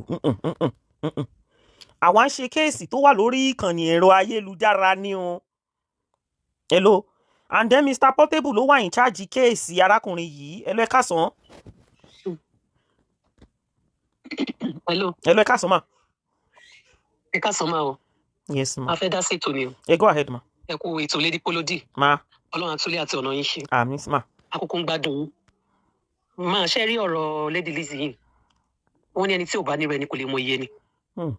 torí pé kò ní àwọn nǹkan tó ń ṣe òdìrí yàn fi ṣaṣọ ṣé rí gbogbo àwọn tó ń fún 10,000 àwọn tó ń tàn àwọn tó máa tàn pa ẹ̀dẹ̀ mọ́ pé ní Nàìjíríà wọ́n lè tàn yàn pa ẹlòmíà máa gba ráìsì lọ́wọ́ yàn á dẹ̀ máa fatẹ́gùn mọ́yàn lẹ́sẹ̀ àwọn náà ń pè ní ikú ajẹnifẹ́ra gbogbo àwọn tó ń fún ní 10,000 àwọn wèrè tó kó sórí social media tó lọ́ ṣe platform fún àwọn ni ò jẹ́ kó rí rẹ̀ àwọn ni ò jẹ́ kó mọ̀ pé ayé ń wo òun láwò sunkún òun ló wo rẹ̀ láwò rẹ́rìn ó ti ọ̀rọ̀ ẹ ti kọjá gbogbo ohun tí èèyàn lè máa fojú lásán wò ọ̀rọ̀ ẹ ti ó ti bọ́ sí the other side mi ò ṣọ́ọ̀pù wà òkè báwo ni èèyàn ṣe máa ní ìyá tó mọ̀ bí tó sì yẹ sí and the only brother you have ọmọ ẹ̀gbọ́n ìyẹ́ àbọ̀mọ̀ àbúrò yẹ whatever nǹkan tí bá ṣe fún ẹ kó dé pé ra ní gbajúmọ̀ ó gbajúmọ̀ òun ta lé òun ta gbá òun ta wò òun fi gòdò ń wẹ̀ ẹ̀ṣẹ̀ tí ìbá ṣe ọmọ pé wọ́n ní sómi ilé làwọn òkà tó sọmọ lórúkọ bó ṣe ń di tó lọ ń wá fọ́tò àwọn ìyá tó ti dàgbà tó lọ ń fi ewu orí àwọn ìyá oníyà tó lọ fi ń ṣépè káàkiri ṣé kò mọ̀ pé òun náà ó ti ń fi ọjọ́ ayé tí ọjọ́ alẹ́ tí ó ti ń wá ìpè sórí ara ẹni tó máa ṣépè fún àwọn ọmọ òkókó tó máa ṣépè ọmọ tó ṣẹ̀gbéjáde nínú ẹ̀jẹ̀ tá máa ṣépè fún ẹ mọ̀ pé ó ti ń fi ọjọ́ alẹ́ ó ti fi ń rí fúnra rẹ̀ the only brother ó yẹ kó mú mọ́ra wọ̀ tẹ́bà nǹkan kíyẹn bá tẹ̀ máa jí góòlù ẹ̀ kó máa jí diamond wáyà wá business kan tó máa ṣe fúnlọ́ọ̀kan ni bó jẹ́ pọ̀ mọ́ ló máa tà fún ọmọ máa tà. wọ́n dẹ̀ ran ìyàwó Arijan lọ́wọ́ so definitely ó yẹ kí wọ́n ṣe kí ni ó yẹ káwọn Arijan náà lè ran ilé náà lọ́wọ́.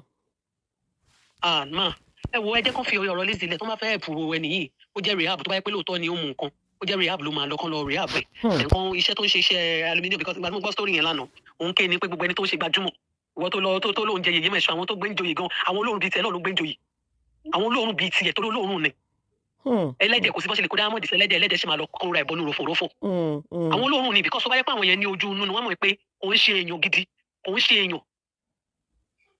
èèyàn mà iyì tọ́lọ́run bá ti ràn yín lọ́wọ́ òun ni kẹ̀ ṣe Ìyábọ̀ tó ń ṣépè fún ṣé Ìyábọ̀ ń tẹ̀síwájú gbogbo àwọn tó ń ṣépè fún tí ẹ ti rí gbogbo àwọn tó ń ṣépè fún ẹ ti rí bọ́ ṣe ń kọ́lé gbogbo àwọn tó ń fẹ́rẹ́ gbogbo ẹbí ayé wọn ṣe ń da ó yá àsìkò dẹ̀ ti tó tí ayé ọmọ bọ̀bọ̀ yìí náà táyé máa da ni Arijan ṣe lọ wá jáde torí Arijan mọ̀ dáadáa wọ́n jọ mọ́ra wọn lábẹ́òkúta ni wọ́n mọ́ra wọn àwa ní ìsìn orí social media láti mọ̀ wọ́n àwọn ilé ìmọ̀ra wọn délédélé wọ́n mọ ìgbésí ayé ara wọn láti lè so àwọn onísìn gbogbo ẹ di kíní tán láṣẹ mọ̀ wọ́n so kò lè tọ́pa Arijan ọmọ sítórì òun kò sí lọ́ tó lè pa sí yẹn mà sọ́nà àrùn yìí lọ́wọ́ ẹ̀ máa fi tó lọ. Ó ga ọ mátà yẹn ó ṣe kíni ó lọ fà gan-an ẹ̀yin ọmọ Nàìjíríà rere ẹ dìde sọ̀rọ̀ arákùnrin yìí o ẹ ràn lọ́wọ́ ẹ lọ ẹ káàsán ẹ káàsán sà.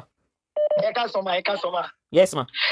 Woman tó kọ́kọ́ sọ̀rọ̀ lálákọ̀ tó sọ̀rọ̀ kó di pé woman yìí sọ̀rọ̀ gbogbo nǹkan tó sọ tó tọ́ ni pátápátá àtàná tí Arijan tó ti interview bọ̀dá Láre àti àná yẹn ni bọ̀dá yẹn ti sùn gbádùn níbi tó máa ń sùn sí ní abẹ́ káńtà kan tó máa ń fèsì ibi tó bá ti mú ọtí àgbèrò ní bọ̀dá yẹn wọ́n máa ń nà bọ̀dá yẹn ṣeré ni àgbèrò ní bọ̀dá yẹn ṣe olórí burúkú Lizzy olórí burúkú ni olórí burúkú. ẹni sùúrù ṣé pé bọ̀bọ̀ yẹn ń ṣe àgbèrò àwọn bíi bus conductor. ilé máa gbèrò àwọn tó máa ń ta owó ní kínní ó dẹ̀ máa ń mu ògógóró kiri látàrí tí Arijan àti gbẹ̀dẹ̀ kan bá ìbọ̀dá yẹn ìsìkì kan láti rí láàárọ̀ yìí ṣíṣe ló sáká àpè tó ní kó gba àwọn èèyàn gbé òun níbi tó ń sùn sí. ó ń tírẹ́tì ní látàrí àná wọ́n ní àwọn èèyàn kan wá tó fẹ́ gbé mo dẹ̀ wọ́n kó ṣe olórí Anjorin yẹn ni ibi tí Arijan ti ṣe interview fún lánàá ibẹ̀ kọ́ ni bọ̀dá yẹn gbé ibi tí ilẹ̀ bá ti bá tó bá ti ibi tí ilẹ̀ bá ti ṣú ibẹ̀ ló máa ń sùn sí bó ṣe wọ̀ aṣọ tó wọ̀ yẹn ó ti wọ aṣọ tó mọ̀ dà fún ọmọ tí sí.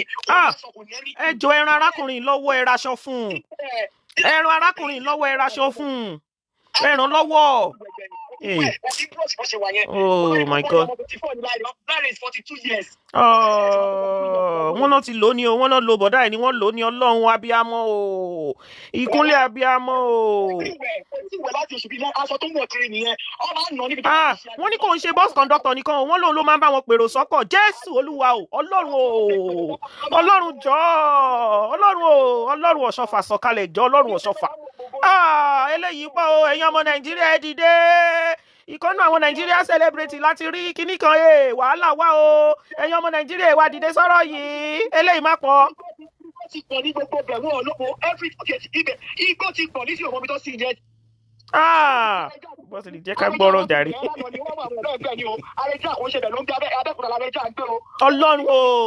Ọlọ́run àwọn abiyamọ o arákùnrin yóò ní ìyá kò ní bàbá o ìkúnlẹ̀ abiyamọ ẹ ṣàánú ẹnìkan tún ti ń pè.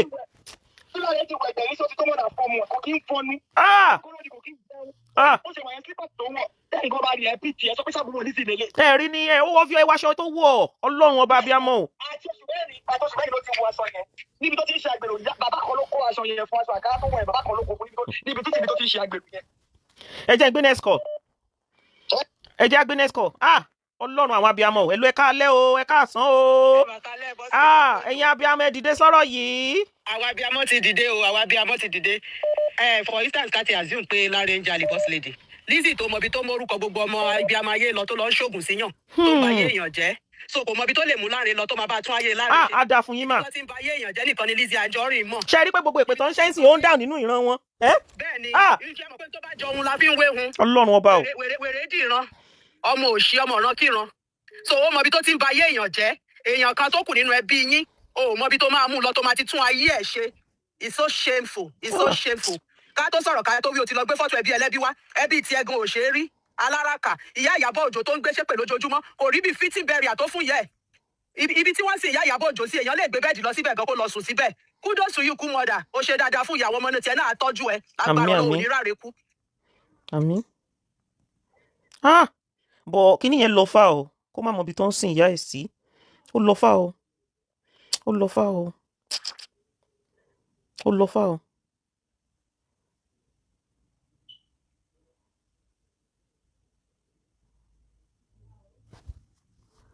Ó lọ fà o. Kàn tiẹ̀ kọ́ change aṣọ ọrùn ẹ̀ ná ẹ̀yin ọmọ Nàìjíríà rere ẹ dìde sọ̀rọ̀ yìí ẹ má dákẹ́ eléyìí pọ̀ o. Hello, boss lady. Hello, sir. Yeah, mo fẹ́ dúpẹ́ lọ́wọ́ yín pé ibi tẹ́ bẹ́tọ̀ yẹn ẹ ti gbìyànjú ẹ jọ ẹ má fi bọ̀bọ̀ yẹn sílẹ̀. Ẹ ṣé gan sir. Mo dẹ̀ rí pé pọ́sà pọ́ndà náà àwọn náà pè sórí platform yìí náà pọ́sà pọ́ndà tẹ́ bá ń gbọ́ ẹ̀yin méjèèjì yìí tẹ́ bá ṣe program yìí ó máa wà successful because you've been doing it before, we have seen what you have done, and then when you choose to do something, you do it well. Please, ẹ má fi bọ́ yẹn sílẹ̀ ẹ̀yin ọmọ Nàìjíríà ẹ jọ ẹ jẹ́ ká ràn bọ́ yẹn lọ́wọ́ káfẹ́ láti mental home ọkọ̀ lọ tọ́jú ẹ̀ náà wọ́n tẹ̀ bàtà bá wá ṣe fún lẹ́yìn ìgbà yẹn èèyàn mọ̀. Bí àpè ẹjọ́ mò ń bẹ̀ yín àti iṣẹ́ tẹ́tí ṣe lórí social media àti Dorcas if both of you can work together ẹjọ́. Kákọ́ bẹ̀rẹ̀ látòrí mental rehabilitation Sister Joko ẹjọ́ ẹ̀yin náà ẹ bá wa dá sọ àti Sister Joko náà máa dá sọ̀rọ̀ yìí. Kákọ́ bẹ̀rẹ̀ látòrí kákọ́ mental ẹ̀ náà. Bẹ́ẹ̀ni yàtọ̀ bí ẹ ti wọ̀ kọ́kọ́ wà ní kó tọ́jú ẹ̀nà tálẹ̀ bá yá. Kó tiẹ̀ kó change aṣọ ọrùn ẹ̀ kó wọṣọ kó clean kó fọnu. Bẹ́ẹ̀ni ṣé rí wọn tó ṣe bọ́ yẹn ojú lásán kọ̀ àkọ́wò bẹ́ẹ̀ni. Bẹ́ẹ̀ni wọ́n náà lónìí àwọn kan sọ́kàn lónìí. Gbogbo story tàbí gbọ́ kó ń tẹ̀lé àǹtí ẹ̀ because èèyàn tí ò ní bàbá tí ò ní ìyá tí ò lẹ́bí tí ò lára. Kò lè normal. ẹnìkan ṣoṣo tó wá nínú ẹbí ẹ wá kọra yín sílẹ̀ ẹ wá rí dànù ó máa já wèrè ni. Ọlọ́run wọ́n dẹ̀ lóun ló máa ń wà pẹ̀lú ẹ̀ 24/7 tẹ́lẹ̀. Kí ló ṣẹlẹ̀ ṣe rí bọ́ yẹn ó need protection ó need accommodation very very urgently because bó ṣe wà ikọ̀ wà náà tó fẹ́ sọ ọ̀pọ̀lọpọ̀ ọ̀rọ̀ wà nínú ọ̀pọ̀lọpọ̀ ọ̀rọ̀ wà nínú ẹ̀. Dorcas, please continue with this program. Please, God bless you. Okay, sir. Ẹ continue ẹjọ́ bí àbí tẹ́ bá gbọ́ ẹ ṣe gan dàbọ̀. Ẹ ṣé gan sir, ẹ ṣé o. Àwọn abiyamọ ti ń pè wọlé o. Hello, ẹ káàsán o. Hello. Ẹ káàsán. Yes ma. Ètò Igbaski ẹjọ́ kí ló dé káwọn èèyàn ò ṣe ẹ̀ náà kí ló dé. Wọ́n ní kẹ́ ẹ ṣe ètò yìí. Ẹjọ́ ṣe ẹ jẹ́ kó Igbaski wọnú ayé lọ. Yọkọlú òwà tọ́bí ìyàwó gbọ́kàn sálẹ̀ ọkọ ìyọkẹ́ number 1 amúramáròde alpha amúramáròde olóṣì ẹlẹ́nu yọbọyọbọ Ìyábọ̀ Òjó ló fi ń tayín lójoojúmọ́ ó rí nǹkan kan ṣe sọ̀rọ̀ ayé ara ẹjọ́ Latif ńkọ́ afẹ́rí láti orí ẹja ṣáà lè rí láti ọ̀rọ̀ lọ́rọ̀ ló máa ń dùn lẹ́nu ẹ̀ gbogbo díẹ̀ òun rèé níta òun ló fọmọ yẹn ṣoògùn owó ó ti fọmọ yẹn ṣoògùn owó ni oògùn owó tó ṣe òun ló ń ṣẹ̀rù bá bó ṣe wà yẹn òun ló fi ń jáde ẹ rí pé kò ní ìsinmi ni kò lè sùn láàárọ̀ kò lè sùn lọ́sàn-án kò lè sùn lálẹ́ abọ́ta Ìyábọ̀ Òjó ó ti lo ìyá ẹ̀ ní ta ló máa ní ìyá tó máa sọ pé òun kò lè wà proud of ìyá tó bí lọ́mọ Madam Dorcas ẹ jọ̀ọ́ nítorí Ọlọ́run àwa náà gbọ́dọ̀ gbẹnu sílẹ̀ dáadáa a máa gbẹnu sí a máa ganu sí àti jókòó lé lórí olórí bú a dẹ̀ fẹ́ rí láti o afẹ́rí láti torí ó ti pẹ́ afẹ́rí. Ẹ mọ̀ torí ta ṣe gbúdọ̀ ganu sí nígbà tí ìyá àbèjì bó ṣe ganu sí nìyẹn tó ṣàní mo pààyàn mo máa ganu sọ̀rọ̀ yìí o máa ganu sí nítorí pé bàbá sọ títí ó ganu sí ó jókòó. ó ganu sí ó gà á máa ganu sí. a máa ganu sí. ìyá kò ní ṣoríire Lizzy Anjorin okú ìyá ẹ wọn lò mọ ibi tí ìyá ẹ ó tọ́ sí ìyá ẹ sí jọ Ìyábọ̀ Òjó máa ṣe bí fitting burial fún ìyá ẹ gbogbo ayé ló máa rí pé Ìyábọ̀ Òjó sí ìyá ẹ̀ síbi tó dáa wọ́n ní wọn ọmọ bí tán sí ìyá ẹ̀ sí ayé ẹ̀ ti bàjẹ́ olórí burúkú ìwọ ń gbà tó bímọ sísà mi kan wà ní London yẹn tó ń tẹ̀lé Lizzy Anjorin wọ́n ti yàgò fún wọn nítorí pé báwo lèèyàn ṣe máa wà tẹ́ máa wà bí tán ti ń gbé àwọn ọmọ kéékèèké ṣépè tán ti ń gbé àgbàlagbà ṣépè tẹ́ máa follow ẹ̀ as a grandmother you are ṣé ìwà bẹ́ẹ̀ yẹn da òun ló fi bọ́ ìyẹn ṣoògùn owó that is why tí ò ṣe fẹ́ rí mọ́ bó ṣe rí nìyẹn èmi ò mọ wọn o ṣùgbọ́n bó ṣe rí nìyẹn báwo lèèyàn ègún sẹ́yìn orí pé ègún tẹ̀lé wọn nùdílé wọn ìyá títí ẹ̀ bóun nìkan eléyìí náà bàbá títí ẹ̀ bóun nìkan wèrè wá dìran olórí burúkú ọmọ àlè Ìyábọ̀ Òjó láàárọ̀ lọ́sàn-án lálẹ́. ẹ jọ̀ọ́ mà ẹ jẹ́ kí n sáré sàn ọkọ̀ fáwọn ọmọ Nàìjíríà rere. ọ̀rọ̀ arákùnrin tó wà níbí kò kí ń ṣe Facebook fracas o ẹ̀yin olórí burúkú onífracas ò ṣe o. a fẹ́ ṣe kí ni a fẹ́ rí ààbò arákùnrin ká rí ààbò ẹ̀ kó lè rí ààbò ni o. ọ̀rọ̀ arákùnrin yìí kò kí ń ṣe Facebook fracas ẹ má fi ṣe fracas o. a rí ènìyàn tó need help desperately a dẹ̀ fẹ́ rí ààbò ẹ̀ rí ààbò la fẹ́ rí ààbò rẹ̀ o kò ń ṣe fracas o. sorry ma continue ma. àrẹjà ló máa ṣe bàbá dáadáa téèyàn kan bá mọ nǹkan wá ẹni tó mọ nǹkan sọnù kó má gbàgbé àwọn tó mọ wá ìwọ tó ń lọ tún gbogbo ọ̀rọ̀ lọ́rọ̀ tó ní sinmi láàárọ̀ ò ní sinmi lọ́sàn ẹ wo gẹ́ẹ̀ tó ń bá Lizzy Anjorin gbé ẹ wo ìgbésí ayé ẹ̀ kan wà lójú kan bí odò adágún láti ọjọ́ ẹ̀ ó ti fìyẹn náà ó ti lò ni ó ti lò ó ṣe lò láti ẹ rí pé Fọlá Tinubu gan ilé ayé ẹ̀ ń glò ju Lizzy lọ olórí burúkú kò ní sinmi láàárọ̀ kò ní sinmi lọ kò ní dá fáwọn tó ní ẹ. Ẹni sùúrù mẹ́jẹ́ kí n tún sọ fáwọn èèyàn ẹni tó bá lè bá mi lọ sórí fídíò àná yẹn tó bá lè bá mi get account details Mr. Lanre as well ẹ jẹ́ bá mi get ẹ̀ kẹ́jẹ́ kí n pin ẹ̀ síbí so ìwọ tó bá fẹ́ ṣe kíní yẹn direct sínú account wọn jọ ṣe direct ìwọ tó bá fẹ́ ṣe direct sínú account wọn tó fẹ́ ṣe sọ́dọ̀ mi because o fẹ́ kẹ́nibọ̀dì lórúkọ ẹ ṣe sọ́dọ̀ mi a máa sort ẹ̀ out eléyìí ò kí n ṣe fracas a fẹ́ rí ààbò arákùnrin yìí ni o a fẹ́ rí ààbò ẹ̀ ni o continue ma.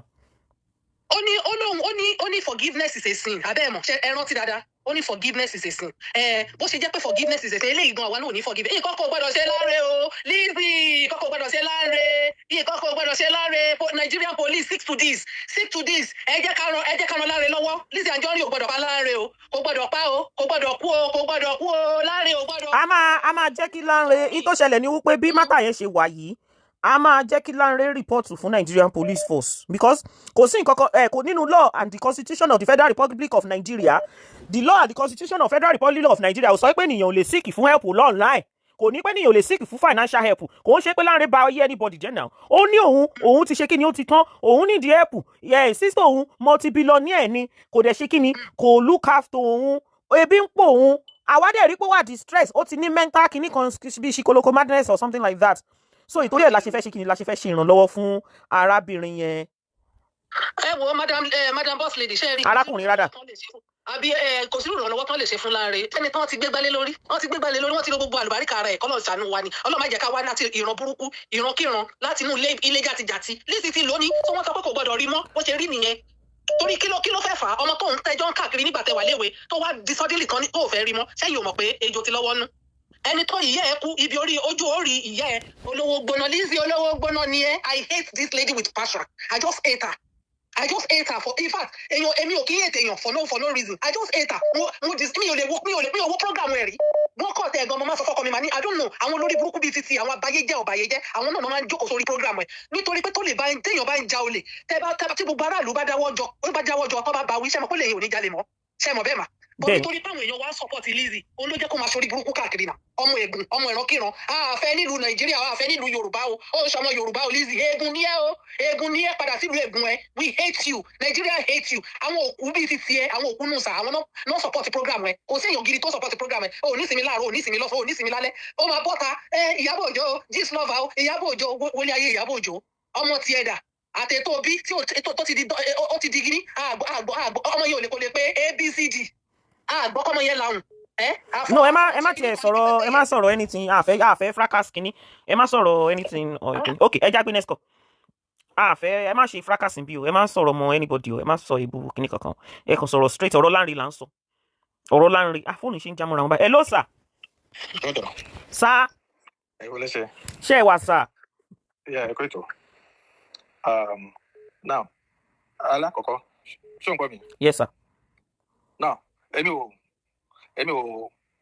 máa ń dé fún àṣẹ ni èmi pa fún ẹ now lára àṣeyọrí tó máa ṣe lórí Facebook níṣẹ́ tó bẹ̀rẹ̀ yìí. pé iṣẹ́ lè pé ká tún ṣe láṣeyọrí. o ní láti ṣe láṣeyọrí èmi máa ń dé fún ẹ o láti ṣe láṣeyọrí. ọkùnrin yóò náà sí ọlọ. no so now nǹkan tó máa kọ́kọ́ ṣe ni pé now o ní láti kọ́kọ́ gbé máa yìí kọ́ gbé lọ sí rehab that's the first thing. yes. owó tó bá dá fún owó tó bá ti dá sàkáǹtì rẹ̀ kọ́ńkọ́ Arijan bóyá kò contact Arijan because o sí Naija or mama sita ìkan náà méjì yẹn ló máa monitor because tí èèyàn tí ò bá strong kò lè monitor bọ̀bọ̀ yẹn because ó máa wá gbogbo láti jàgbá ó lè kọ́ lọ padà ó lè ní kọ́ lọ jù síbi kan tó ń fẹ́ mi. no kò lè gbogbo yẹn ò lè ṣẹlẹ̀ nílùú Nàìjíríà wa yẹn sẹ́. dọ́dọ̀ gbàgbé I know what I'm talking about. So èèyàn tó strong lọ láti wà pẹ̀lú bọ̀bọ̀ yẹn is either bóyá kò Arijan ní contact Arijan náà ló gbé wa òun náà ló máa mọ bó ṣe máa bẹ̀rẹ̀ sí monitor ẹ̀ so wọ́n máa kọ́kọ́ sórí báńkà díẹ̀ kọ́kọ́ gba báńkà díẹ̀ lọ́wọ́ ẹ̀ kọ́kọ́ tọ́jú ẹ̀ torí pé àwọn èèyàn máa ti bẹ̀rẹ̀ sí ń dáwó síbẹ̀ and ẹni tó bá normal tó bá stable ó máa kọ̀ náwó yẹn nínàkínà ni ó lè dáwọn obìnrin tọ́jú ọmọ ògógóró sí ọmọ máa pè é sí ọmọ nìkan ló máa fowó yẹn mọ ògógóró now nǹkan tó kọ́kọ́ ní ìsìn pé kọ́kọ́ gbé lọ sí rehab so tó bá gbé lọ sí rehab tó bá monitor ẹ̀ tó bá rí pé ó ti normal then wọ́n ṣẹ̀ṣẹ̀ wá owó tó bá ti dá síbẹ̀ wọ́n á dá owó sí fún wọ́n á bẹ̀rẹ̀ nǹkan tó fẹ́ fi owó yẹn ṣe wọ́n á lè set ẹ̀ up. ok pause and pause.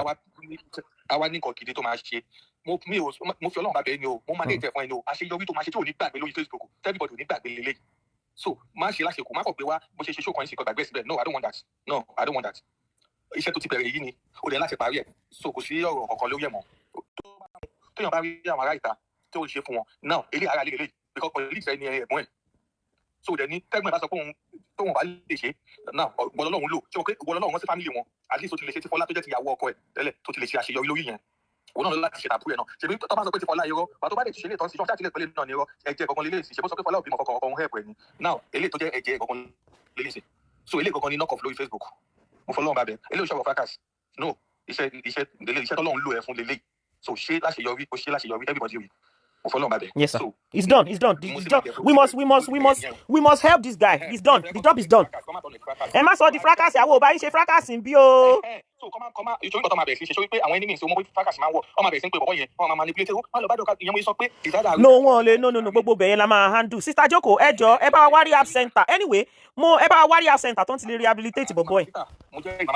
Sister Joko iṣẹ́ ìwà lọ́wọ́ yẹn ilẹ̀ wa Nàìjíríà o. Kò sẹ́nibọ̀dì mo jẹ́rìí ẹ̀ ó máa handle dáadáa. So you have to do it, please. Thank you, sir. So when it comes to the finance aspect, then you can fund them for that, which you know how that one is going to work. Okay, sir. So come make sure everything done and dusted. Yes, sir. Even now, we are fine. Ṣé pé ká tún gbé gbogbo iṣẹ́ lẹ̀ ká má ṣe iṣẹ́ kankan mọ́ tí ìyá bá bú mi máa bú. This one need focus. This one need focus. Because you're going to family. Oh, so that come on now. The way you're to manage gidi, to manage family gidi, to manage family àwọn èèyàn jáde lójoojúmọ́. Tó máa ra bú fún wọn on ṣe kíní kan náà ilé ìdẹ́ti ṣẹlẹ̀ sí so o lè ever rí anybody tó bá rí family tó bá ní family gidi nílé tó máa jẹ́ pé tíjà bá tọ́rọ̀ bá ṣẹlẹ̀ àìṣẹlẹ̀ àbẹ́ni kọ́kọ́ mẹ́ nǹkan tó máa sáré lọ sí ni kó máa gbé family ẹ̀ síta tó máa bẹ̀ sí bóyá àwọn family ẹ̀ o lè ever rí wọ́n tó rí pé ó ti mọ̀ ọkùnrin òun gidi náà ni tó ṣe ń gbé family oní family síta ṣe fún òun láti rí yẹn sìn. ẹ jẹ́ ká ran arákùnrin yẹn lọ́wọ́. Yes sir ẹ ṣe sọ. Yemi yes ma ẹ wà online bàjẹ́. Ọ̀gá mi this one ẹni tó bá máa fi orí lálẹ̀ ló máa forí lálẹ̀ you are doing this under your foundation foundation work là ń ṣe. àwọn sínú àkáǹtì because bọ̀bọ̀ yẹn ó sì wà depressed àwọn èèyàn kan máa náwó ẹ̀ anyhow ni àbí kóun náà máa mọ ohun tó fẹ́ fowó yẹn ṣe you are doing èmi náà ń pa láṣẹ ẹni mi ò dá lábàá under foundation Dorcas Adéyínká foundation empowerment under ẹ̀ láti máa ṣe bó dẹ̀ ṣe máa jẹ́ nìyẹn under ẹ̀ láti máa ṣe ní tèmi ní kí n sọ nìyẹn gbogbo nǹkan ta owó tó bá máa dá síbẹ̀ under foundation láti máa ṣe you just be monitoring them bóyá kán lọ ṣe báyìí so bó ṣe máa wà nìyẹn ẹni tó bá máa ṣẹ́rí mọ́lẹ̀ ló máa ṣẹ́rí mọ́lẹ̀ the foundation ó wà registered so lóńdà láti máa ṣe ṣíkè náà. ẹ ṣe gan ma. ẹ lọ ẹ káàsán o ẹ jọ ẹ bá wa dá sọ̀rọ̀ yìí. èyí táyé ṣe iṣẹ́ ń gbọ́ mi. yes ma.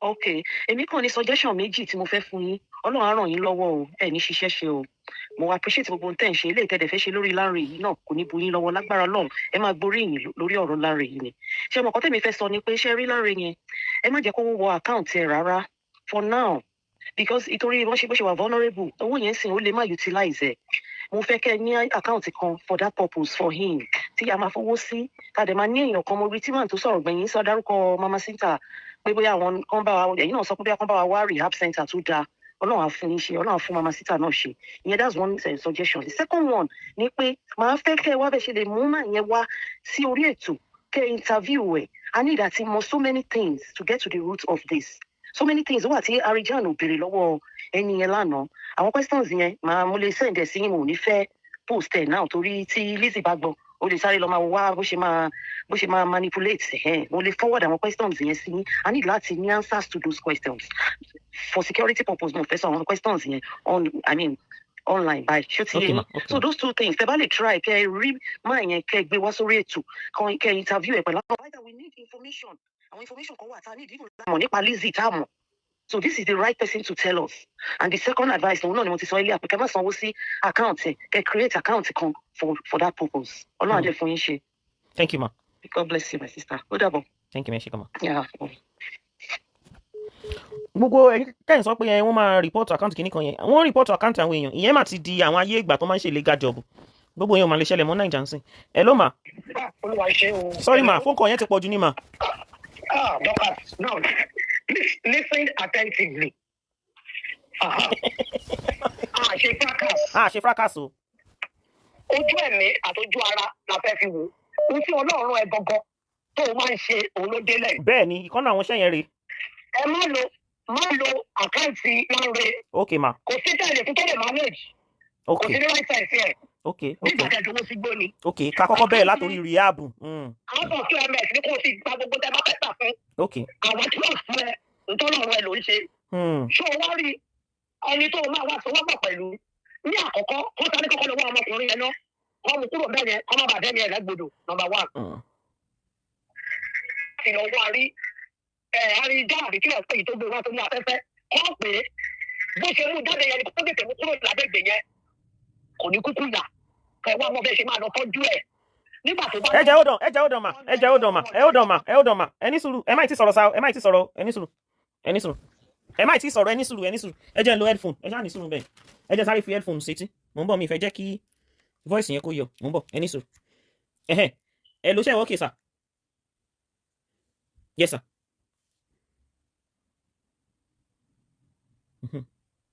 Yeah.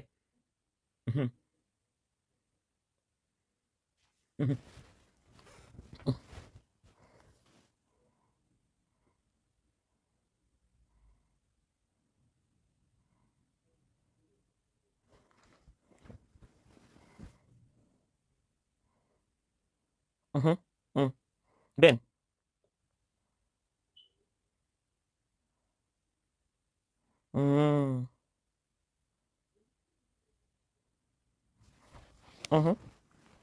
Ben.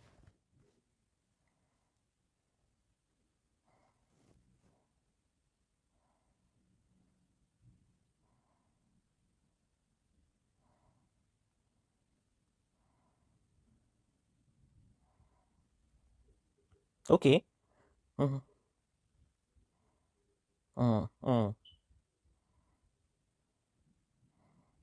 Okay. Okay, ṣé. Okay. Ẹ check message mi.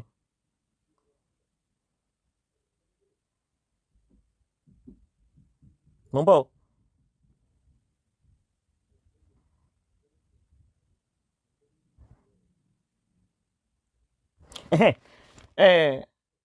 Ẹ̀yin ọmọ Nàìjíríà rere information tó wọlé fún wa ń sìn òun ni wípé wọ́n ní àwọn kan ti lọ mú bọ̀bọ̀ yìí wọ́n ti lọ ṣe kíni bí ìgbà tó jẹ́ pé wọ́n ní arákùnrin kan wà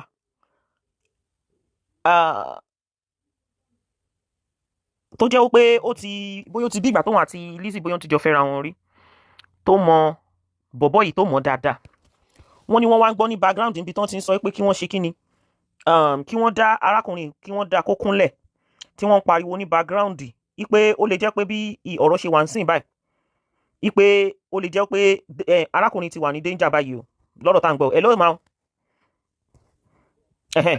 ẹ lè máa pè padà ṣé lè fẹ́ gbé sí speaker ni. mo fẹ́ bá ẹ bí o fẹ́ speaker mo fẹ́ bẹ sọ nǹkan tó wà important right ni. mo ń bọ̀ ẹni sùúrù mọ̀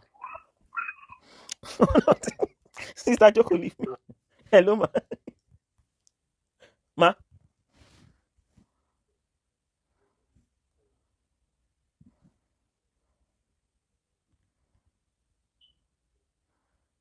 tó bá ní ṣe wọ́ I don't understand minge.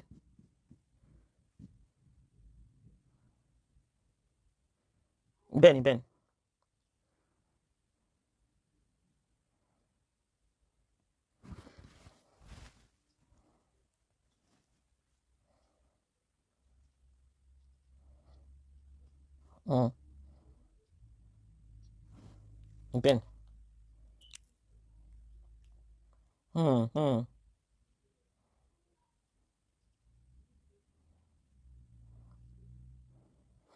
But wọ́n jẹ́ kó yé wa ń sìn kódà pé wọ́n ti lọ jí gbé o wọ́n jẹ́ kó yé wa o pé bóyá Lizzy pa àwọn bọ́ìsì ẹ̀ tán wà lérí ẹ̀bí tí bọ́bọ́ wà wọ́n ti lọ jí gbé o.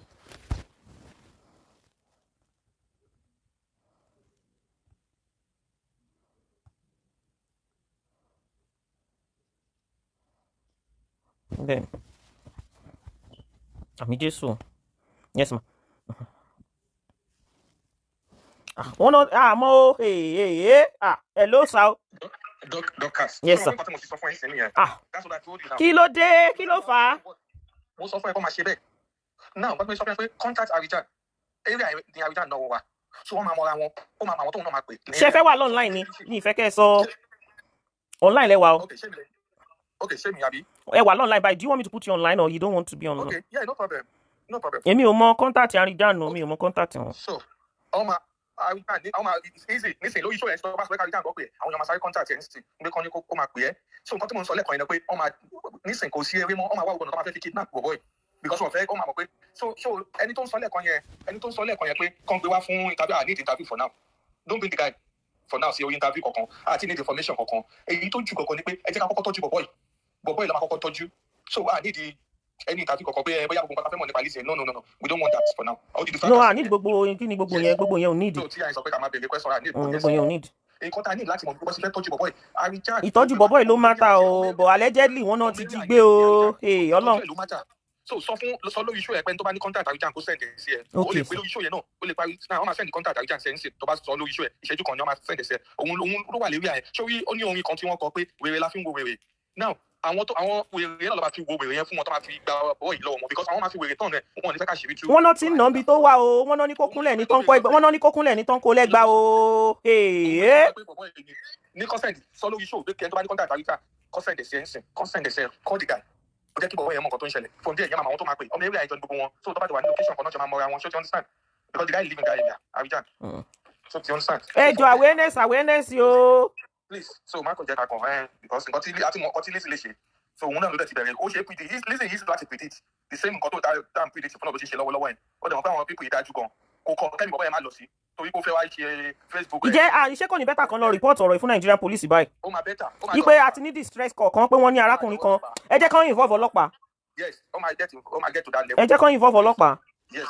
Ǹjẹ́ mo sọ pé kò parí Àríjàn lè lọ make report ìyẹn máa lọ station máa lọ make report because ọmọ area yẹn dáadáa ọmọ area yẹn ni so wọ́n ní ìdèyàn tó sọ̀rọ̀ Àríjàn dúró ti Lizzy pa ó dúró tì í so Lizzy ò lè rí kọ̀kọ́ ṣe fún Àríjàn mo sọ fún ẹ pé irú Àríjàn yẹn máa lè handle ẹ̀ náà please. Ok mo ń bọ̀ ẹ jẹ́ kí n ó rà pé ẹ jẹ́ n wo bóyá mo lè get contact Àríjàn mo ń bọ̀. Mo ń bọ̀ ẹ ní sùúrù ẹ̀yin kọ́lẹ̀ ní sùúrù ẹ jẹ́ n get Àríjàn náà mo ń bọ̀ ẹ jẹ́ n bóyá mo lè get. Ẹ pọlọ́pàá o, life danger is danger o. Hello sir. Mo ń bọ̀. Hello sir. Ẹ ní sùúrù sí àní mo ń bọ̀. Network yẹn ò dá. Mo ń try láti get contact yìí. Ó dà pé nìkan message mi bí tó ń fún mi contact wọn jẹun bóyá òun. Ọlọ́pàá ẹ gbà wá o. Hello sir. Ẹ jọ ṣán kó Àríjàn nìyẹn. Ok ẹ jẹ́ n gbé yín sí speaker. Ẹ jọ sá arákùnrin tẹ́ interview lánàá sá o. À ń gbọ́ kùdìẹ̀kùdìẹ̀ o, wọ́n ní bóyá kẹ́ pé àwọn ọlọ́pàá o. Ok. À ń gbọ́ kùdìẹ̀kùdìẹ̀ wọ́n náà dà pé wọ́n náà dà dùbúlẹ̀ síbi kan tó ń nà lẹ́gba. Èmi náà pé èèyàn ń bẹ̀ pé torí èmi tẹ́fẹ̀ẹ́ sọ pé kó tiẹ̀ lọ máa wọnú kíní ẹ̀ pé àwọn èèyàn ti ń help ẹ̀ bọ̀ nọ́mbà ẹ̀ ò lọ so ẹni tí mo wá rí through ẹ̀ lánàá ni mo wá pè mo wá ní nọ́mbà ẹnìkan tóun pé òun gbáriwo ń bẹ̀ tóun gbọ́ oríkùnlẹ̀ yẹn ló máa wà òun wá ń rò pé ṣé kí sọmọ yẹn náà dákúnlẹ̀ kan sọ pé oríkùnlẹ̀ ló máa wà. Torí bẹ́ẹ̀ ń sìn torí ẹni tí wọ́n ló ń sọ̀rọ̀ yẹn Lizzy ti fẹ́ nìyẹn rí ń bẹ̀. Ẹ ló sà ẹ jọ ṣe lè lọ sí Nigerian Police Force kẹ́ rìpọ́ọ̀tù fún wọn pé láìfọ ẹnìkan wà in danger o. Ẹ jẹ́ ká rìpọ́ọ̀tù fọlọ́pàá pé láìfọ ẹnìkan wà in danger o. Ibi báyìí ló wà o, wọ́n náà ní kókúnlẹ̀ ní pé wọ́n mistreat ọkùnrin kan o. Nítorí ẹ̀ la ṣe níjọba o, ẹ tètè péjọba o. Jẹ́ kí n pè yàn kan sí. Ẹ péjọba sa o, ó dá o. Ẹ péjọba o, kí ló dé ṣé kéèyàn má sọ̀rọ̀ mọ́ ni. Èèyàn lébi ń pa àwọn kò ń ṣe crime. Kò ń ṣe crime tẹ́bí bá ń pààyàn. Má dé wá gbà wá kẹ́. Oríṣiríṣi ló máa ń ṣẹlẹ̀ nílé ayé kẹ́ ló ẹ káàsán o. Ma. À ń gbọ́ yín.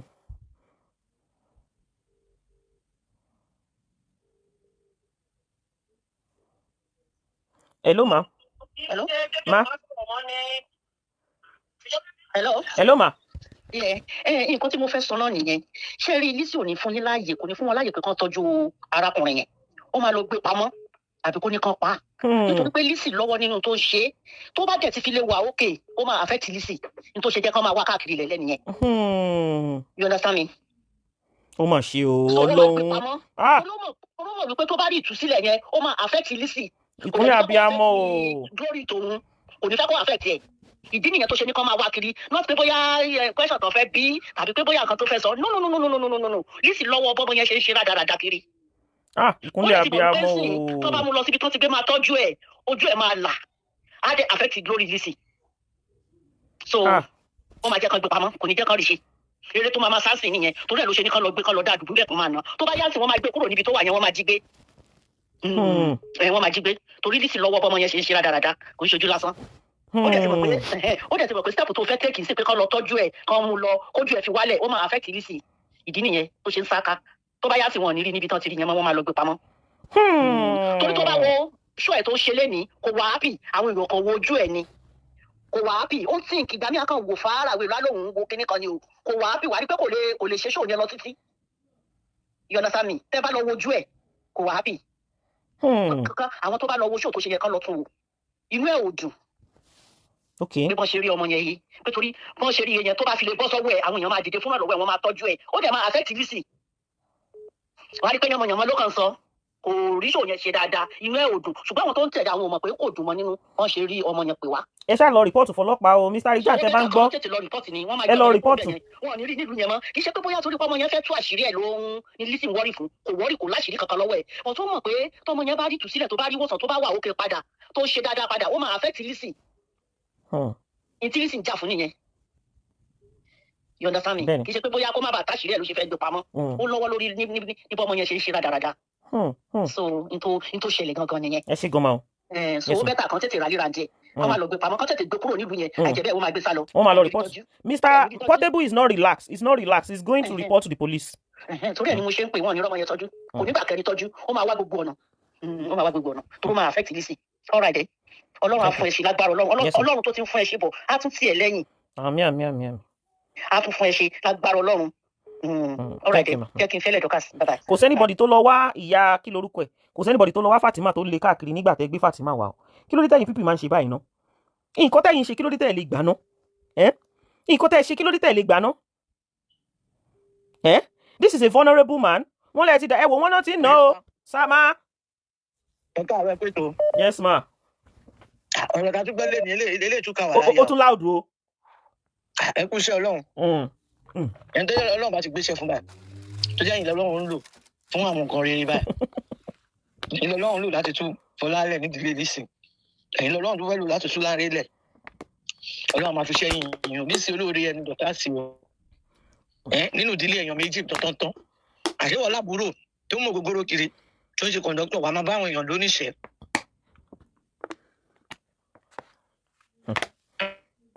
Àwọn ọ̀ràn kírun wọn fi ṣẹ́gun wọn máa ṣe fún ọmọ ìyá ọmọ bàbá ẹ̀ wọ́n ṣe kọ̀ǹdọ́tọ̀ kò rówó jẹun kò nílé lórí ọ̀sán abẹ́rẹ́ brigada nàdẹ́ máa ṣe hamdi bí lọ ní hamdi everything hamdi kìnnì kan mo di ya ni nítorí owó ìjọ tó lè tó fi sáfàrè tó rọrọ ní kábílì ló tàn bẹ́ẹ̀ ebi tí mo kó máa jí láre pamọ́ bí gbogbo ẹ̀jẹ̀ sọ ẹ̀ bá ti parí homework yẹn ẹ̀ bá ti parí ẹ̀kẹ́ tó gbé wa kò ní jẹ́ kó fún wòsàn kẹsẹ̀ bá fún láti wòsàn sẹ́n owó yẹn tó ní ẹ mọ̀ pé gbogbo owó tó fi ń ṣe láàrin ara ẹ̀ máa já ó máa fẹ́ tì òun. Ọlọ́run á dọ̀ yín lọ́wọ́ bọ́ọ̀sì lè dì ẹ máa lo empowerment yín fáwọn èèyàn bí sáà mọ̀ pé ìdílé wọn Ọlọ́run rán yín sí wọn tẹ́ bá ṣe tán ẹ̀mú kan náà àwọn ọmọ ọkọ náà ẹ̀ tún bá wa ṣe Ọlọ́run á máa fún yín ṣe àgbẹ̀. Ó dàbọ̀ èèyàn méjì ìdílé wọn bá ẹ ti try. Hello ma. Hello boss lady. Ma. Yes ma. Ẹ má bínú kọ́ọ̀lù jáwọ́ ra wọn lẹ́ẹ̀kan yẹn ẹ má bínú ma. Ọmọ tí mo kó máa ń pè mí yẹn ó ní àárọ̀ ìpè Àríkẹ́ wá pẹ̀lú àwọn ọlọ́pàá mọ́tò ọlọ́pàá lọ́gbé wá. Ó ní wọn ò jẹ́ káwọn ṣe fídíò. Ó wà lórí ìkúnlẹ̀ kí wọ́n nà in fact ẹ̀jẹ̀ ń yọ nímú ẹ̀. Wọ́n ti ń pè wọ́n ń dòde mọ́tò kan tó fẹ́ wá gbé. Pé ó lẹ́nu kan tí ó ń fẹ́ Lizzy tẹ́lẹ̀tẹ́lẹ̀. Wọ́n ní bàbá yẹn ló da kúnlẹ̀ pé ìwọ ló mọ̀rọ̀ ń sọ. Ó ní onímọ́tò kan tó ń dòde tó fẹ́ wá gbé báyìí. Ó ní Àríkẹ́ tẹ̀lé wọn wá. Wípé ó tẹ̀lé wọn pẹ̀lú àwọn ọlọ́pàá. Ó ní wọn jẹ́ káwọn ṣe fídíò. Wípé wọ́n wá. Wípé mọ́tò méjì lọ gbé wá. Pé wọ́n tún pe mọ́tò kọ́ńsìn. Wípé tó fẹ́ wá gbé kó fẹ́ gbé lọ. Wípé bọ̀tà wọn tiẹ̀ náà ládùúgbò tí wọ́n support ẹ̀ nígbà tí àrèjẹ́ láì ṣe kíní fúlànà. Ó ní àwọn bàbá yẹn wọ́n jẹ́ kó gbé lọ. Kóun lọ ń fà látàárọ̀. Ó ní pé kó má di pé wọ́n fẹ́ ra àgògóró fún àwọn bàbá kan sìn. Wọ́n fẹ́ fi tù wọ́n lójú kó ba lè rí gbé lọ. Òun mo ṣe pè yín. Ó ní wọn jẹ́ káwọn ṣe fídíò. Ó ní Àríkẹ́ tẹ̀lé wọn wá. Ó ní Àríkẹ́ tẹ̀lé wọn. Ó ní wọn ló ní jẹ́ ń yọ nímú ẹ̀gọ́ náà lórí ìkúnlẹ̀ ló wà báyìí. Ẹ pọlọ́pàá o. kárí jáná balẹ̀ tó máa pè níbẹ̀ ó náà bàbá yóò jẹ́ kó gbé lọ o pé wọ́n jẹ́ kó gbé lọ ó ní but nínú kọ́tàrí kẹ́ ń receive call Lizzy kọ́ ra nǹkan fáwọn bàbá yẹn pé kọ́ ra nǹkan fáwọn bàbá yẹn òun lè pè é ṣètìgbó ní wọ́n jẹ́ kó ṣe fídíò ní wọ́n nu everybody ní wọ́n jẹ́ kó ṣe fídíò náà rí kẹ́ tẹ̀lé wọn wá ṣètìgbó mà. Yes ma. All right, ma.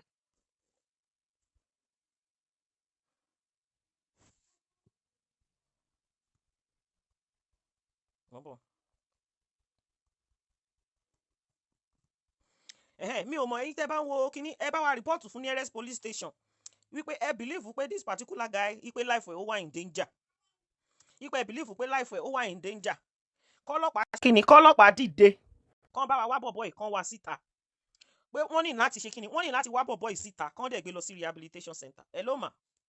ìyá àgbọ̀dọ̀ ẹ pé tó èmi kàn fẹ́ hard mọ́ nǹkan tí obìnrin tó sọ̀rọ̀ before obìnrin tó sọ̀rọ̀ tán yìí sọ ni tẹ bá gbọ́ nǹkan tí Lizzy sọ ní àárọ̀ yìí ó ní nǹkan tóun ṣe hate bàbá boy yẹn àti boy yẹn tóun ṣe sá ni pé òun bá wọn lọ́jọ́ kan tí bàbá ẹ̀ náà òun lóògùn ẹ̀yọ́nú fún òun tó ń gbé lọ́pọ̀ ẹ̀ kó lóògùn ẹ̀yọ́nú fóun o so ìdí nìyẹn tó fi lọ lo bọ̀bọ̀ yẹn. God.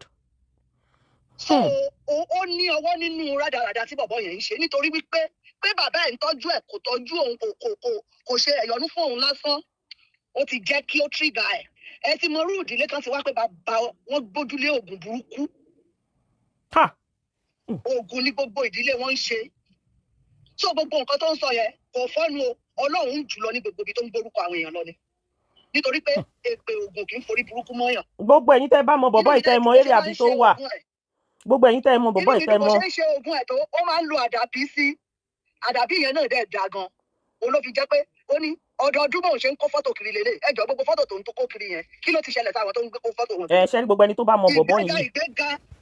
ìgbéga ló ń ṣẹlẹ̀ sí wọn so òun ló ṣe ayé bọ̀bọ̀ yẹn rádaràda tó jẹ́ kó jìnnà sí pátápátá tẹ bá gbọ́ ṣòwò ẹ̀ tó ṣe láàárọ̀ yìí tó ń ṣe yàmàyàmà ń bẹ̀ nǹkan tí bàbá bọ̀bọ̀ yẹn ṣe fún nìyẹn tó fi kẹ̀yìn sí wọn wípé òun ká wọn ó lóun lóògùn ẹ̀yọ́nú fọ́mọ òun tó ń gbé lọ́dọ̀ òun kò lóògùn ẹ̀yọ́nú fóun so nǹkan tí mo kàn fẹ́ hard to it nìyẹn ìyá mi ẹ máa bẹ́ tó lọ. Thank you ma. You're welcome.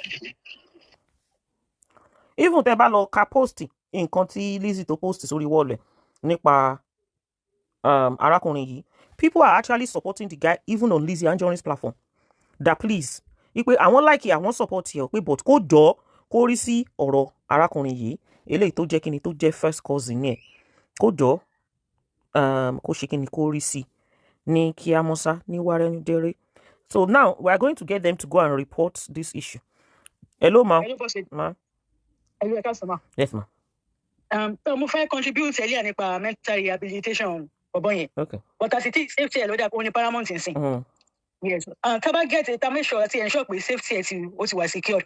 I think the best thing for him is to go for a mental evaluation and possibly a rehabilitation. Thank God, Abeokuta tó wà. Ibẹ̀ náà ni Arijan wà. Arijan máa mọ much about Aburo Hospital. It's a specialist hospital, WHO collaboration center precisely for mental health. Taba contribute owó sí máa yìí, fún máa yìí, tí ò bá ní proper rehabilitation, owó yẹn kàn máa waste ni. As I'm looking at the picture, me say, that man needs rehabilitation. I'm sure it's involved in drug and alcohol and all of that. If his health is not sorted out, I'm afraid Ogo contribute. Just go to a waste in you. Yes, I was a nurse in that hospital for a long time before I relocated to the UK. If my help is needed, I can still contact one or two people if we want to go that route. Please, nobody again. Mama Sita no na fellow. Mama Sita wà ní Lagos State. Yaba hospital, bí tó máa ń pè ní Yaba House, Yaba Le. They do the same thing. Yes. As I'm looking at him, tí wọn bá rehabilitate, kò sí nǹkan kan tá lè achieve. I'm talking from a professional experience now, from that angle. Yes, but at the moment, ẹ jẹ́ ká ṣe nǹkan kan lórí security. Tó bá ti wà safety ti wà secured, then we can move to the next level. Yeah. Please. Gbogbo ẹ̀yin tẹ́ bá mọ ibi tí arákùnrin wà ẹ jọ̀ọ́ ẹ bá wa check up on him to check his safety. Torí nǹkan tá à ń gbọ́ òun ni wípé wọn náà ti jí gbé wọ́n lè ti sọ. Ó ga ọ. Àwa ò mọ nǹkan kan o àwa kàn rí tó ń ṣẹlẹ̀ online ni o mi ò mọ nǹkan kan pa ẹ o mo ń analyse tí mo rí lórí social media ni o as a blogger. Bọ̀ àwa ń gbọ́. You know. So Ọlọ́run ràn yín lọ́wọ́ Ọlọ́run máa ràn yín lọ́wọ́. So tí safety bá ti wà secure, please let's go that route. Okay, ìyàwó Arijan náà wà bí wọ́n ní Arijan went to work at Owode and people told him about Lanre. You see? Àwọn lọ ṣiṣẹ́ ń bẹ̀ ni now, ṣé wọ́n lè lọ ṣiṣẹ́ ń bẹ̀ ni? Arijan no share anything wrong. I will law report for ọlọ́pàá o. Nobody should blame Arijan. Nobody should blame him. Ẹnìkan pè mí, mi ò mọ̀ bóyá àwọn tán wà níbi tarakùnrin wà ní phone number tẹ́ lè pè. Ẹ bá mi kọ number mi again. Call the number or print it down bottom. Okay, the phone number is +234 7961011814. Don't call me after the show. Don't call me to ask me for help. Me, you like Nigeria number lórí phone me. I am not, it's my business line. Ẹ rí pé gbogbo ẹ̀yin Nigeria tẹ́ wá síbẹ̀ látàrọ̀ mo ṣáyé sí blocking ni. Mi ò fi phone number yẹn. Mi ò fi báyọ̀ ṣeré gbómi sí omi ò tó. Lanre lives at Owode, not Abeokuta. Okay, ma. Okay, so that's the number. Ta ló tún fẹ́ pè? Ó mà wá ga o. Ilé ayé mà ti wá mú orú báyìí o. Ilé ayé mà ti wá mú orú báyìí o. Ẹ gbà wá o. Wọ́n náà ti jí arákùnrin yẹn gbé o. Allegedly ni o. Wọ́n náà ti jí arákùnrin yìí gbé allegedly, èmi ò mọ̀ ń pẹ́ o. Hello ma. Boss lady. Ma. Sheriff Lanre yẹn nílé sọ fún yín for a fact pé rehabilitation tí wọ́n ń pariwo bí ẹ kó ní mental problem. He has no mental problem. Ìṣẹ́ ló jẹ́ kó di rádaràda bẹ́ẹ̀ yẹn. Tell me somebody that has no place to lay his head on. Bó ló ṣe fẹ́ wẹ̀ tó fẹ́ múra. Ibo ló fẹ́ fashion sí, and that is why you are seeing him like that. Mọ̀ pé àwọn àjànú kan wà níta tó máa ń rìn lálẹ́. Nígbà tó bá jáde lálẹ́ tó ń sun abẹ́ kántà. Àwọn àjànú yẹn ló wọlú ẹ̀. So kò sí rehabilitation kankan. It's not as if he's mentally, he has problem like mentally like people are saying. Ìṣẹ́, ìyà, depression, òun ló jẹ́ kó rí rádaràda. Ẹ jọ̀ọ́ ẹ bá wa report fún Nigerian police o. Kọ́ wálé fún wọ́n jẹ́ kó wà stable, as in only where to lay his head on. Tó bá ń wẹ̀ tó ń ṣe gbogbo nǹkan tó yẹ kó ṣe àsọmọkùnrin, he will be back to his normal self. So it's not as if ó ní mental issue. No, all those rehabilitation tó ń sọ bí ẹ kó ya wèrè, ó mọ tó ń ṣe. Gbogbo ọ̀rọ̀ tó sọ ní pẹ̀lú Arẹjá ṣe rí ọ̀rọ̀ ọlọ́dẹ orí nínú ọ̀rọ̀ ẹ̀ ni. Ọlọ́dẹ orí, but because he has no place to lay his head on. So bí ló ti fẹ́ wẹ̀, ẹni tó sun gáràjì tó sun títì, báwo lè fẹ́ take care rẹ̀ properly? Kò lè take care rẹ̀ properly now. So all he needs is just to get a place to lay his head on. Kó dẹ̀ máa ṣe normal thing, kó bẹ̀rẹ̀ iṣẹ́ kó wà okay. That is just all he needs. Wàhálà ilé ayé ti wá pọ̀ báyìí. Kí ni gbogbo kí lè ń bára yín fà tó pọ̀ tó báyìí? Kí lè ń bára yín fà tó pọ̀ tó báyìí? Oyin kan àti kejì ẹ̀ wọ́n jọ ṣe dúró. Kí lè lè ràn jẹ náà? Kí lè ń bára yín fà tó pọ̀ tó báyìí? Ìkọ́kọ̀ gbúdọ̀ ṣọmọkùnrin yìí o. Ń bọ̀, ẹ ṣáà ní sùúrù. Ìkọ́kọ̀ gbúdọ̀ ṣọmọkùnrin yìí o. Ẹ gbà wá o, ẹ̀yin ọmọ Nàìjíríà rere ẹ gbà wá o. Mo ń bọ̀. Ẹ lè continue láti máa call inú, mo ń bọ̀. Ẹ ṣáà jẹ́ ń ṣe oúnjẹ fọ́ba. Eléyìí má dẹ̀ tún láùdù kẹ. Eléyìí tún láùdù kẹ.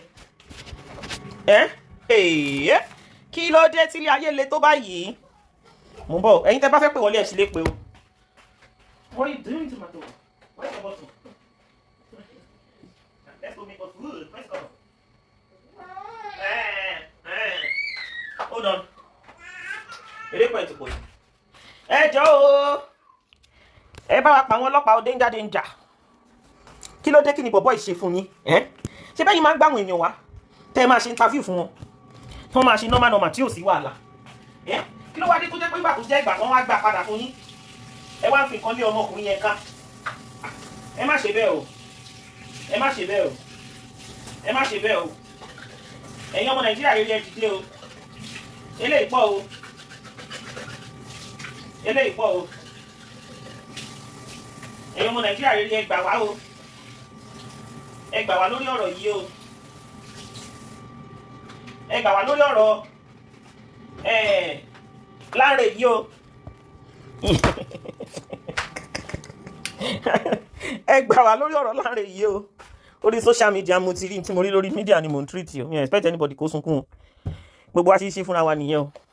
Mo ṣe ń parọ́ mọ́ mi tán ranjú mọ́ mi náà nìyẹn pé èmi pààyàn láì pààyàn o. So wọn wá lè gbọ́rọ̀ yín wá nísìn. Kólúwẹ̀ náà má lè ganu sí o. Kólúwẹ̀ náà má lè ṣe kíni. Kó má lè ganu viciously ganu sí o. Èmi náà máa ganu sí o. Are we done with the Are we done with the show? Or do we still want to call? Boss lady, stop it. Ṣé kí n má sọ̀tọ̀ ọ̀rọ̀ tèmi nígbà tí ìṣe pé wọ́n kó àìpò òun má gógó lẹ́nu. Ẹ jọ̀ọ́ o, nǹkan tó ṣẹlẹ̀ sí ni wípé gbogbo ẹ̀yin ọmọ Nàìjíríà rere, gbogbo yín, ẹ dìde pátápátá fún ìrànlọ́wọ́ arákùnrin tó wà lórí screen yìí. Àná ni wọ́n ṣe interview fún arákùnrin yìí. Táwa náà rí lórí social media. Ẹ dìde o, ẹ ló máa o. Hello, Dr. How are you, ma? Yeah, sure. Longest time. Oh, I'm fine, thank you, ma. I know. Mama tó pè tán nísìnyí wọ́n ní kò sí nǹkan tó ṣe. Ara nǹkan tí à ń sọ nìyẹn, iṣẹ́ gan-an ó fún mental illness. Iṣẹ́ gan-an lè ba yéèyàn gan lọ. Yeah, dídí ọkùnrin either 40, 42, 44 ó sun ẹkú bẹ́ẹ̀ yẹn. That's a mental illness. Depression is a mental illness. That guy is depressed now. He's depressed. Serious one. Please, I know I feel so bad. So I love the way everybody should block Lord Lizzy. Let's pay attention to this guy and help him. Ọlọ́run lè sọ wípé ibi tí wọ́n lọ́wọ́ ẹ̀ ti fẹ́ wá bó ṣe fẹ́ wá Ọlọ́run fi àríjà ṣe sábàbí. So oore tí ó bá rí gbà àríjà náà Ọlọ́run á san oore fún un náà torí Dorcas mi rí parọ́ this one you have to do it. Kó tiẹ̀ máa rò wípé ti Lizzy àbí ẹni. Kí ló dé tó jẹ́ mi ni mo máa ń ran family wọn lọ́wọ́ all the time. Well, ẹ̀dá tó náà dá ènìyàn náà number one. Then again kéde bí orí special orí ìgbà lọ́wọ́ Ọlọ́run. So àwọn orí kan wà tó wà special tó critical tí ordinary person ló lè ṣe ibi tí máa sọ́mọ nìyẹn fún ẹ. Wọ́n dẹ́ gbọ́dọ̀ ṣe máa ràn lọ́wọ́ fún ẹ. Àmín. Ọlọ́run máa wá lò fún ẹ láti accomplish ẹ Ọlọ́run ti fún ọ rẹ́dí. Eléyìí ò dẹ̀ ní bu ẹ lọ́wọ́ o ò ní ṣìṣe lórí orí ṣíṣe. Gbogbo tó bá gbà kọjá tí ayé àbí ìbùkún ẹ bá rò gẹ́gẹ́ bí ìṣòro Ọlọ́run ẹgbàá kọjá ni. To become a better and bigger version of yourself. Ẹ ṣé ma.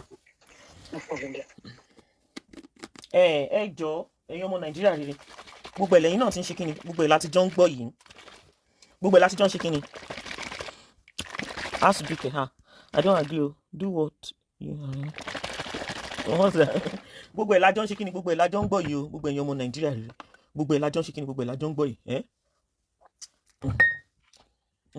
Ẹran arákùnrin lọ́wọ́ ó tún jẹ baby food gbogbo àwọn baby food yìí kan ṣé wọn ti dùn jù báyìí kọ́ máa lọ máa kọ́ọ̀sì jẹ̀díjẹ̀dí àwọn oúnjẹ ọmọ kékeré ṣe wá dùn báyìí. Ẹni tí ń pè mí látàárọ̀ mò ń bọ̀ ẹ jẹ́ kẹ́ni sọ̀rọ̀. Ẹran arákùnrin ẹran lọ́wọ́ gbogbo ẹ̀yin tẹ́ bá wà lérí àyẹn bá wa mọ́nítọ̀ arákùnrin yìí o online làwa ti rí interview àwọn ọmọ wọn rí o kọ́sìn ní Lizzy Anjorin ni o wọ́n lẹ̀ náà ti gbé o hello ma. Ma. Yes,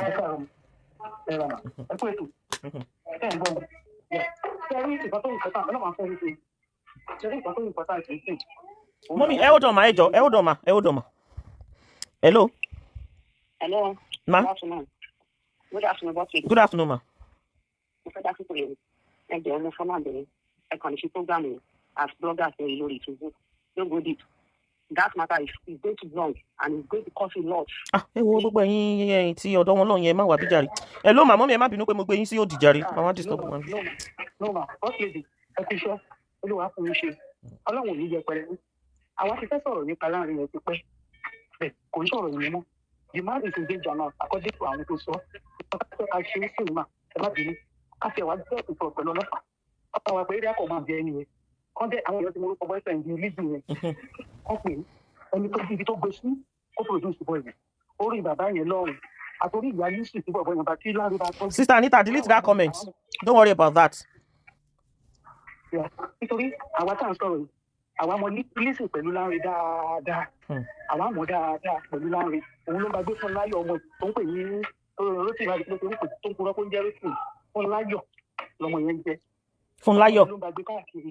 Káyọ̀ ni lọmọ yẹn ń jẹ́ kì í ṣe ọbẹ̀ irun Rótìmí tó ń pè é. Gbogbo tó ń sọ fún ìsìn àwa mọ̀ Ṣọlá pé dáadáa. Àwa mọ̀ dáadáa. Lanre ló ń bá gbé ọmọ yẹn tẹ̀lé. Nígbà tó sọ fún òbí mọ̀, àwa dẹ̀ mọ̀ fún nǹkan ló bí Lanre. Àwa mọ̀ bí tó ti tọ́ àwa mọ̀ fún nǹkan ló bí fún Láyọ̀. Àwa mọ̀ bí tó ti tọ́ fún Láyọ̀ ní dáadáa. Àwọn tó bá gbà tán àmọ̀ dáadáa. Àwa mọ̀ sórí ẹ̀ jẹ́. Ẹ̀sùn kan tó ṣẹlẹ̀ ń sìn máa òun pé kọ́kọ́ pé ó fẹ̀ ìdílé Lizzy ni àwọn ìdáàbò àtàwọn tó gbé jáde lánàá wọn á mọ ọgbẹ́ ìfẹ̀ ìdílé Lizzy káwọn ọlọ́pàá tẹ̀ kọ́kọ́ lọ lájú ẹ̀ náà. Kọ́kọ́ ṣe ìbọ̀ yìí ìyẹn ló wà important most important. Ẹ máa sọ̀rọ̀ lọ́mọ ẹjọ́ jẹun fún mọ́ọ̀nì lóúnjẹ. Àwọn nǹkan tí Lizzy lè ṣe àmàrà tó lè dá before you know it ó lè kọ́ lè fún ní nǹkan jẹ ọkọ̀ ìzì ni wọ́n bí tó wà ní. Ìjọba bá ti gbé ìbọ̀ tí ó jẹ́ pé ìfẹ̀ ìdílé yẹn ó tú ọlọ́pàá bọ́ọ̀lù wọn gbé wọn lọ fún èyí tó sọ pé kò ní ìdílé rehabilitation yìí ẹni tó wà depressed kò ní ìdílé rehabilitation kò fẹ́ tó ló ya wèrè ẹni tó pè ní wèrè kò rehabilitate. Kí ló dé báyìí ṣe lè tó báyìí? Kí gbogbo ìlú tó ń ṣe lára kó dà ọmọ dáadáa làwọn ọmọ Lanre sí Lizzy jẹ́ ìlú Lanre dáadáa. Wọ́n ní 5 and 6 ni wọ́n tẹ́lẹ̀. àní mo ní èmi mọ̀ mo lóun ló máa ń gbé fún láyọ̀ ọmọ ìpẹ́gbẹ́. Fún láyọ̀ nìyẹn tún jẹ́ kó tún ṣe Rótìmí.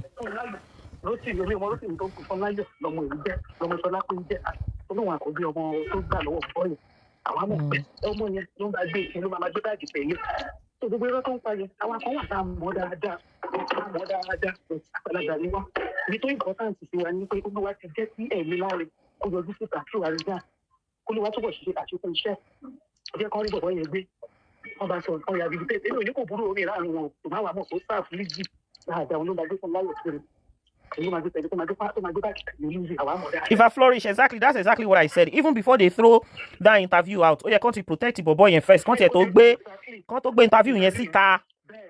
Ó yẹ pé ibi tó bá jẹ́ kó wà àwọn nìkan náà máa mọ̀ bẹ́ẹ̀ ó yẹ kán ti protect yẹ. Exactly nǹkan tó yẹ kó ṣẹlẹ̀ ní wọ́n ti dún ní court ọlọ́run àjẹ́ tí wọ́n rí wọ́n dẹ̀ bá láyé kán bá láàyè kó pé ọlọ́run bá jẹ́ kó pé kó wà sí kó wà láàyè ọlọ́run àjẹ́ wa rẹ̀ àjọ bí ẹ̀jẹ̀ tó jọ pa bàbá àti ìyá wọn pọ̀ kò ní jẹ́ kó rí àmì nǹkan tí nǹkan máa sọ ẹ ṣé mà. Thank you ma. Ó ga ọ ọlọ́run ọba á bá wọn yanjú yànnàná ọ̀rọ̀ tó wà nílẹ̀ yìí nǹkan táwa rí online àwa ò gbúdọ̀ má ṣe kíni a gbúdọ̀ má ganu sí ẹnìkan pè mí mi ò mọ̀ bóyá ó lè jẹ́ kan nínú àwọn tó ń fẹ́ wá dá sí ọ̀rọ̀ yẹn as well mi mọ̀ ẹ̀yin tẹ́ bá wà ní area ibi tí bọ̀bọ̀ yẹn bá wà ẹ jọ̀ọ́ ẹ lọ síbẹ̀ ẹ lọ check up on him to make sure that he is safe and if you are concerned about him kindly please ẹ lọ ṣe kíni ẹ lọ report to the nearest police station. Nigerian police force, they will do their job in protecting him. They are the only one that can do what? They are the only one that can protect the guy in question. So, and that is the job of the force to guide and protect. So they will make sure they protect this guy. Ejo, make sure pé ṣe kíni tẹ́ bá ti lọ síbẹ̀ tẹ́ bá ti rí arákùnrin yẹn ẹ lọ report fún ọlọ́pàá. Ẹ jẹ́ kí wọ́n ṣe kíni? Ẹ jẹ́ kí wọ́n protect yẹn. Ní dààmú, ní rí ṣòro. Hello. Ní dààmú. Dẹ̀ ní rí ṣòro. So ẹ bá wa call around, ẹ check ẹ.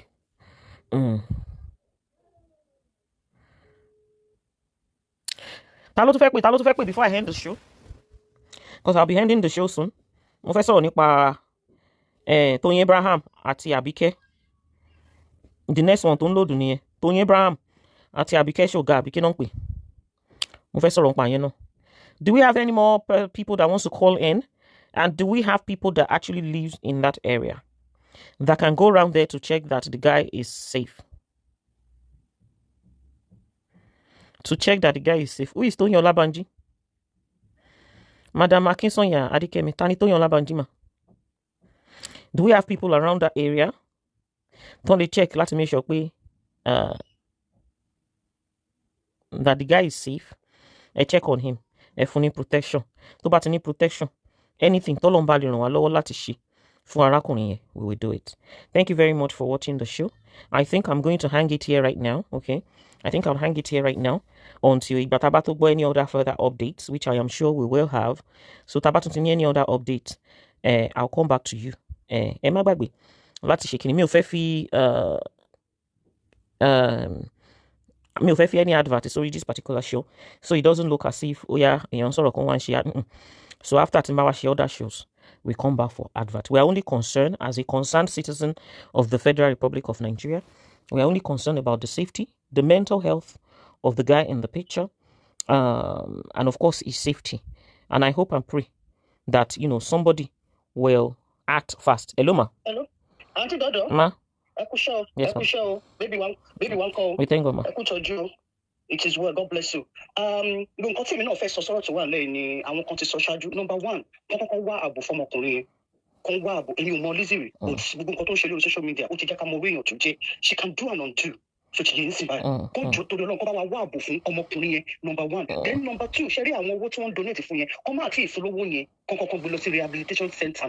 I think they should have done that. Abo should have been done before the interview was posted. Before the interview, but tí late jù náà since sister mi, Thomas lè tètè ṣe kó tó di pé ó máa disappear.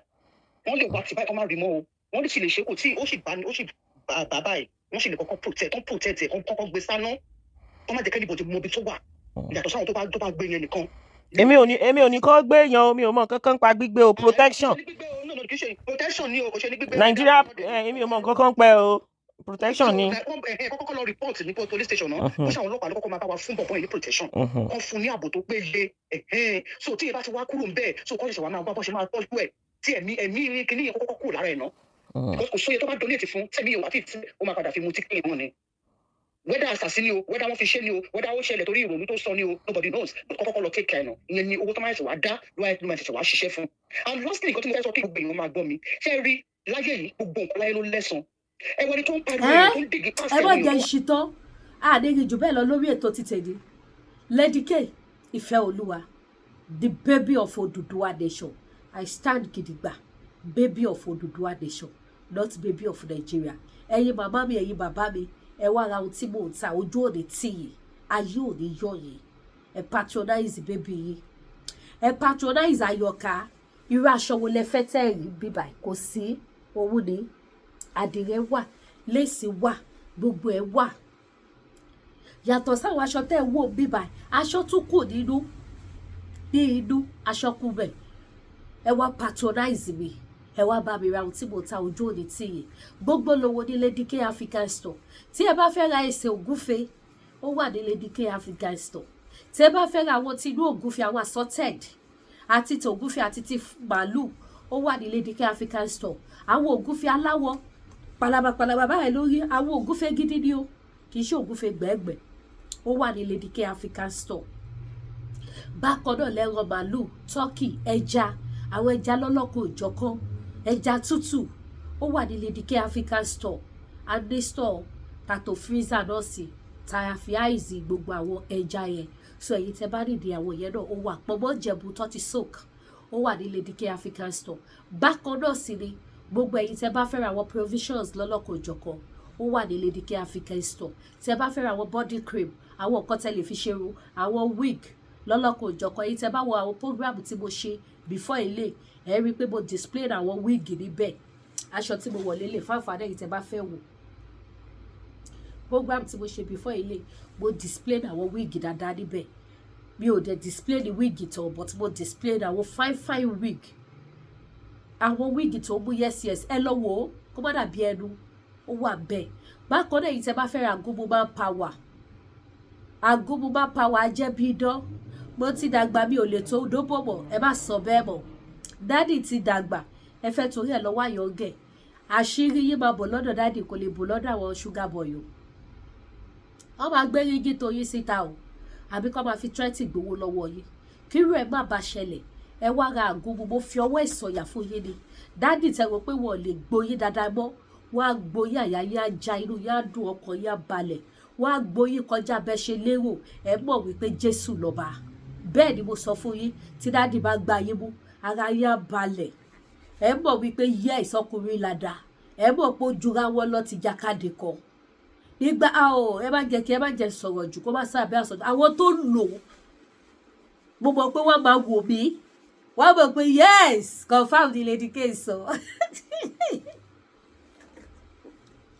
àwọn tó wọ́n bó ṣe lọ àwọn kọ́sítọ́mà kan wọ́n rí iye bánàtà ọwọ́ àwọn ṣọ́ọ̀bù mi wá ọwọ́ arajà ọwọ́ ara gbogbo bàbá wa wájọ ṣẹ̀fẹ̀ wọ́n ní madam are you sure this thing will work wọ́n á sọ fún ọmọ ojútẹ̀bà ti jọba fún mi feedback ṣẹ́gbẹ́ àti kọ́sítọ́mà yẹn máa padà wá kó mọ̀ pé mo ti bá kojú òun mo bá kí daddy welcome sir mọ̀ pé mi like ẹ̀fẹ̀ gan èyí tẹ́ bá wá store mi ẹ ti mọ̀ pé yes ẹ̀rí náà dé ẹ̀rí ni máa fi welcome àwọn kọ́sítọ́mà mi that is why tẹ́ bá lọ sórí Google ẹ rí pé mi ni mo ní best rate tó dáa jù no be for mouth ní amity African Store lamity ẹ lọ wo Lady K ló ní rate tó dáa jù so ẹ̀yin tẹ́ bá patronize mẹ́yìn mọ́mí mẹ́yìn dáàdì mẹ́ patronize ẹ lọ fún mi ní rate tó dáa o because ẹ̀yin náà mọ̀ bí mo ṣe fẹ́ rí service yìí tí bá ti polówó tí mo ṣe program bẹ́ẹ̀ náà ni mo fi welcome àwọn customers sínú store ẹ̀bùn ni ara àkọ́tọ́ lọ́ọ́ fi fún mi náà nìyẹn tí inú mi fi máa ń dùn so mo wá kí dáàdì yẹn mo ní dáàdì how far about the herbs that you ra lọ́wọ́ mi o mo bá ní I forgot to tell you it's very good o mo ní really is it good or you really enjoy it mo bá bẹ̀rẹ̀ sí ní tawáìnì èmi ọmọ ikọ̀ bàbá yóò wọ́n pé sọ̀rọ̀sọ̀rọ̀ níbí tó bá bẹ̀rẹ̀ sí fọ̀rọ̀ enter bàbá yìí wàhálà bàbá ń jábọ̀ fún mi. Ó ní I would like to you when I use it the grammar and dictionary bá bẹ̀rẹ̀. Ó ní I don't know that we have something like that in Africa. This one is even better than using drugs. But yes, it's good. I told you, you will enjoy it. On the fact, I told some of my friends, they will call you. They will come to your store to get it. So, you tell what get it me. Nígbà táwọn ará ta tí wọ́n mọ̀ mí. Wípé lẹ́jọ́ wẹ́wẹ́ ni mí. Tó bá ń jàǹfààní kí wá ló dé ẹ̀yin tẹ́ gẹ́ tèmi. Ẹ̀yin tó jẹ́ pé ẹ̀yin lẹ wà lẹ́yìn mi tí mo fi ṣakọ.